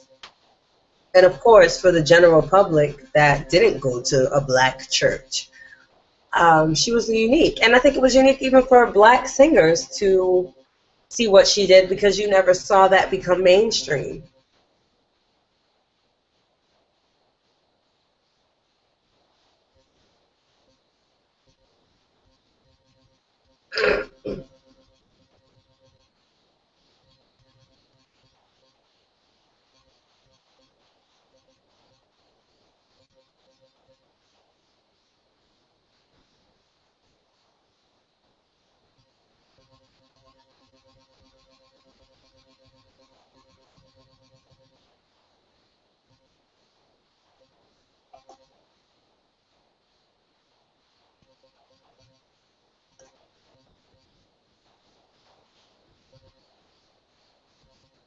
I'm just waiting on comments to come through and stuff. You are my sunshine. Man, if Beyonce could, she'd probably pay to have Whitney. Exactly.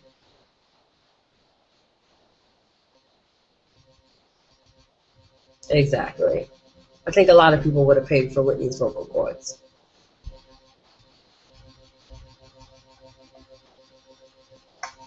I don't really care about her whistles.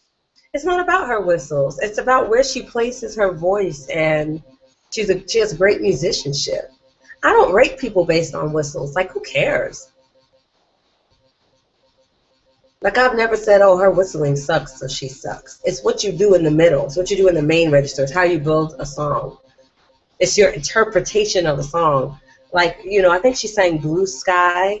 I mean, she's just great.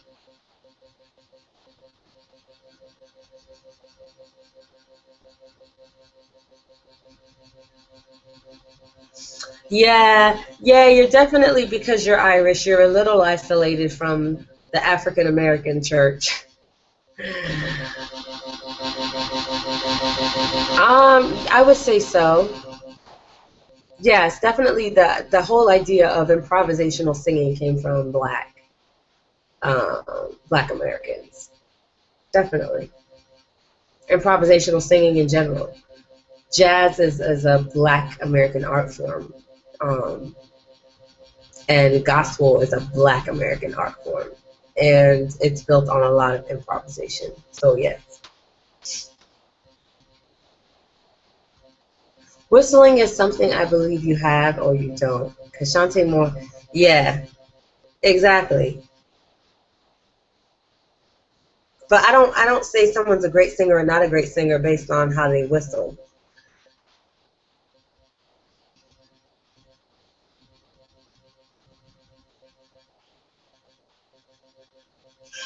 Actually, nobody at Train Track. I'm sure someone probably asked this already, but do you think Whitney dragged too much of her weight into her high range? I don't think so. I just think as her voice declined, it got heavier and heavier and heavier.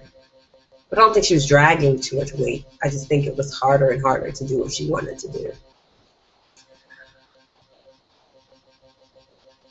Um, do I like Pink's voice? Um, did Pink change the way she spells her name? Because you guys are doing exclamation points. But it's kind of sad because nowadays Pink is like one of the best vocalists out there, and I never thought of her as that great. But I mean, she's really mastered her voice. Mommy, are you making a long video? Yep. That was an hour. Mm-hmm. It's like a minute. You're not going to get in my camera. Have a good night, loves. Love you.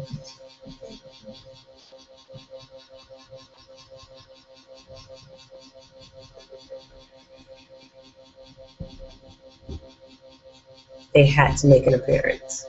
They had to.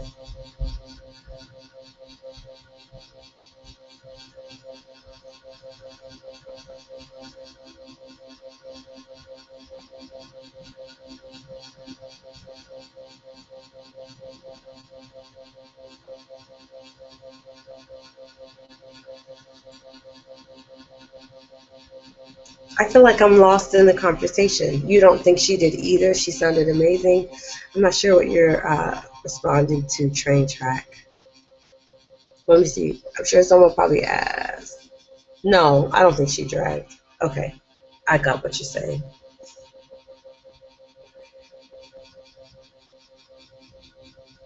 Yes, the heaviness of the voice. Yeah, I would say so. We call it the color, like the color of your voice, like how dark it is, how light it is. If Whitney stopped her poor lifestyle, would she have recovered? Yes. I do think I honestly think she could have recovered.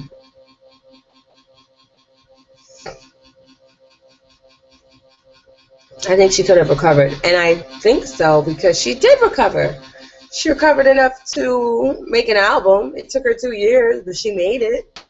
But then she got back into drugs. And so um,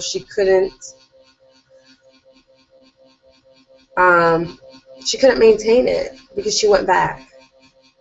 Mar White, you're absolutely right. Yes, light, dark, husky, clear are things that describe someone's timbre. You're absolutely correct. Like what makes a flute sound like a flute? What makes a um, what makes a flute different from a clarinet? What makes a bassoon different from a horn? It's the timbre. You know, we can talk about volume and all these other things, but it's essentially the timbre, the color of it, the feeling that you feel, how clear it is, how crisp it is. Those are things that timbre refers to. My child, right? No, she said it's taking an hour. Yes, baby, it's taking an hour.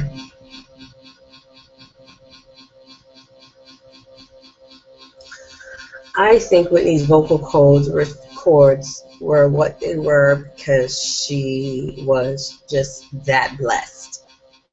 I don't think that lady took her voice that seriously, to be totally honest.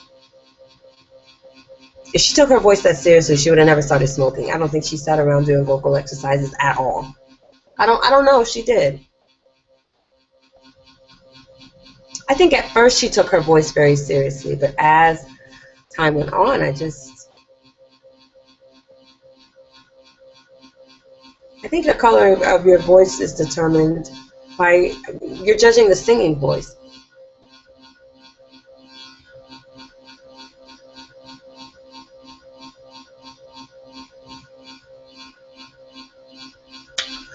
I can say this. That's a good question, Alex. I think if it took her 2 years to make the album, then that means that she was a studio singer. I don't think that she was fit to go on tour. I don't think she could have ever toured again and been able to maintain what she did on the record. I think she's one of those people, do a date here, a date there, but she definitely was not in a position to go on a tour.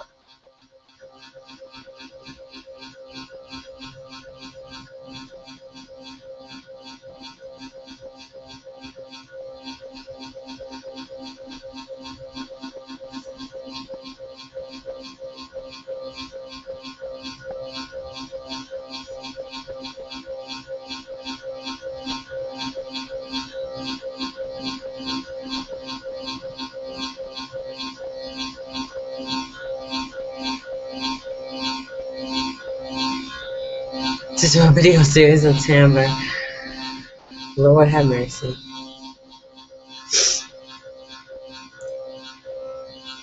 Okay, guys, I'm really not feeling well. Fame means you're surrounded by yes people and people. Yeah, I mean, once you start, she made so much money so soon. It was just like, I don't believe I got this. I think she always kind of had that attitude, though, of nobody's going to tell me anything. No one needs to tell me about my voice. I got this. I think that was her attitude. I can't even really see her taking vocal training seriously. Like, especially when she was in her prime. Like, at what point in her life would she have been like, yeah, I need a vocal coach? Before the complete decline. When? Who would have, I'm not saying she didn't have a vocal coach, but when would she have taken it seriously? Like, oh yeah, I needed that. You know what I mean? Didn't know my ocean range.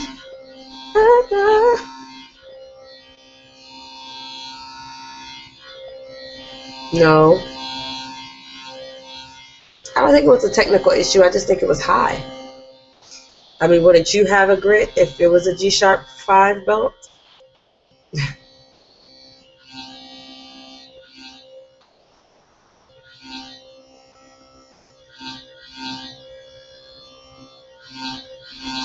I love Aretha. I think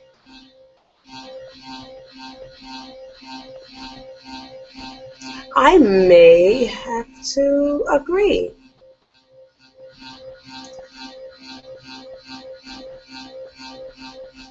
Hmm.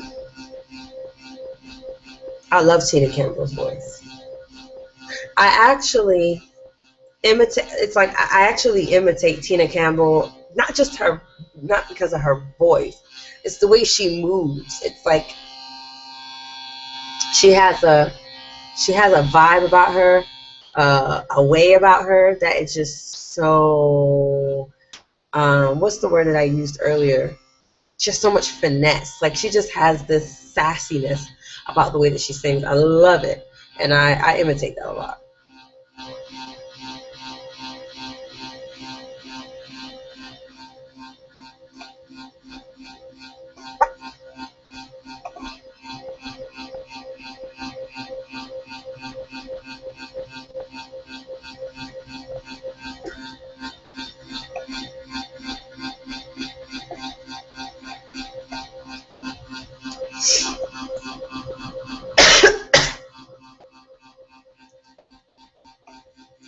Okay, guys.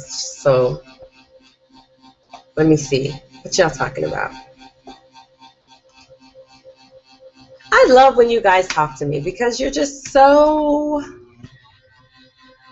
informative. It's an exchange. I like that. I feel like my makeup is in front of me. Anyway.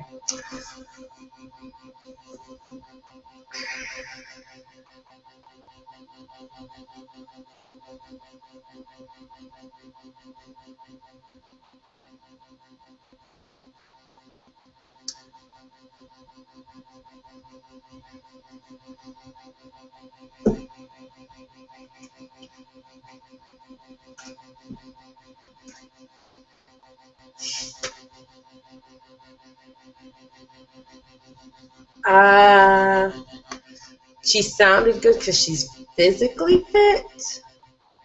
No, I don't think sounding good because she's physically fit means it much.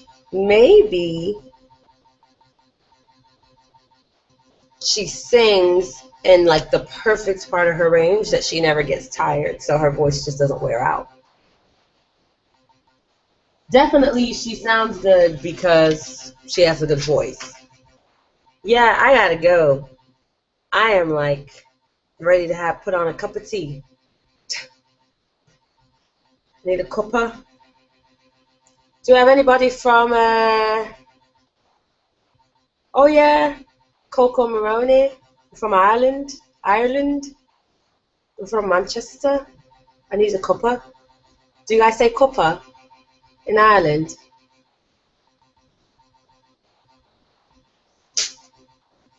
I wish I had something to offer you guys. I built a new site and um no, nobody in this no, I don't think nobody in probably the next 3 or 4 generations is gonna have the talent of Whitney. But I wish I had something to offer you guys. Like I normally, because you guys sat with me, I normally give you guys something, like something really cheap. I don't know what you guys want me to offer you. I have these DVDs, Sing Like Your Favorite Star, and I was selling them like they're on sale. Like normally, they're expensive on my site or whatever. I sell them at my workshops, but I was selling them for like $12.50. I don't know. The sale ended on the 15th. I don't know if you want me to extend this to you. I don't know. But I don't really have access to my site, so it's kind of hard to.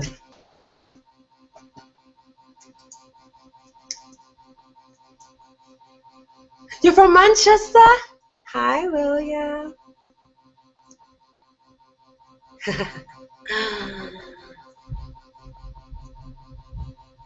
Need a cuppa? Yeah. Mixed sports does take forever. It took me 2 years, so give it time. Yeah, I don't know if you guys want me to give you this.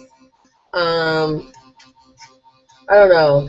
I'm trying to kind of get rid of them. I need a new production. What happened when I printed them? First of all, I didn't print anything on the back, and then second of all, I printed a silent menu, which makes people think that there's no sound on the DVD, which it is. You just have to press play. But I erased the word play. So people are like, oh my. So of course, when you first put it in, you go, holy crap, this is a silent DVD. But it's not silent. You have to press play. Anyway, I don't know if you guys want this. If you do, you can email me. And I mean, I have one. Wait, no, I don't have one How to Ad Lib because someone ordered it today. But I have Sing Like a Star, Singing Chest Voice, and some Support Your Voice, breath support stuff. Perhaps if you want this, just email me. I can do that. It's 4:26. I gotta let y'all go, and I gotta go myself. So if you guys want to do that, email me, delisa@delisahunter.com, and we can, and I can send you an invoice for that. But otherwise, I don't really have access to my site because it's not finished being built, and I don't know how to like get in there to like do a sales page like I normally do. But I want to say thank you guys so much for hanging out with me.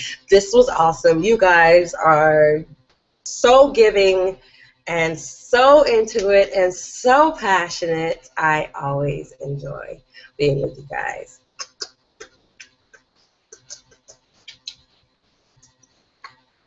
Okay? Thank you guys so much. I'm going to go get some rest. Love you. I truly do. Can you believe I'm almost at 20,000 subscribers? This is nuts. Okay? You guys, if you want lessons, if you want video critiques, if you want products, if you want whatever, just email me and let me know you're on this call. I'll probably do something special for you. Have a great one, okay? Good night. Oh, Lord, now I got to figure out how to get off. Okay, let me put my email address. I don't think it's going to let me. Delisa, and then at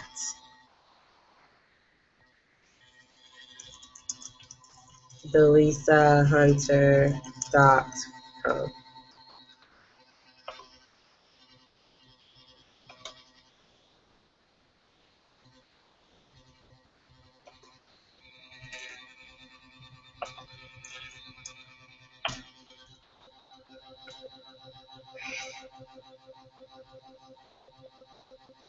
I can do a discount with the MP3 versions, and plus it comes directly to you, and it's totally fine.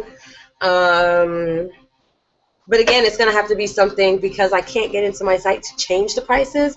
I'll have to send you an invoice, and when you pay for it, then I can send it to you. But just so you know, they're videos. So because they're videos, it's going to take a while. Okay, so let's do this. Can we just do 50% off everything? There you go.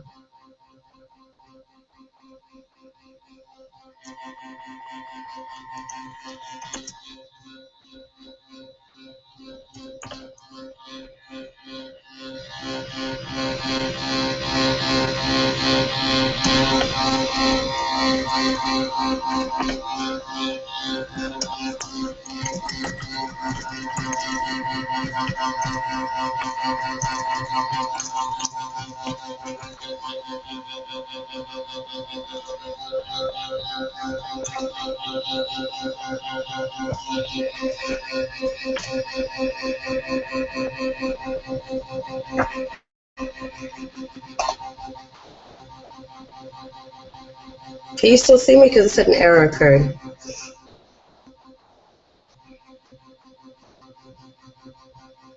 You can buy my album once I've done my album. Once I've done my album, then you can buy it. I haven't finished it because I just don't know the songs to put on there. Like, I've recorded songs, but I'm a little afraid. I shouldn't be afraid to release them, but I am. So, anyway, guys, before I have a cough attack, God bless you. Good night.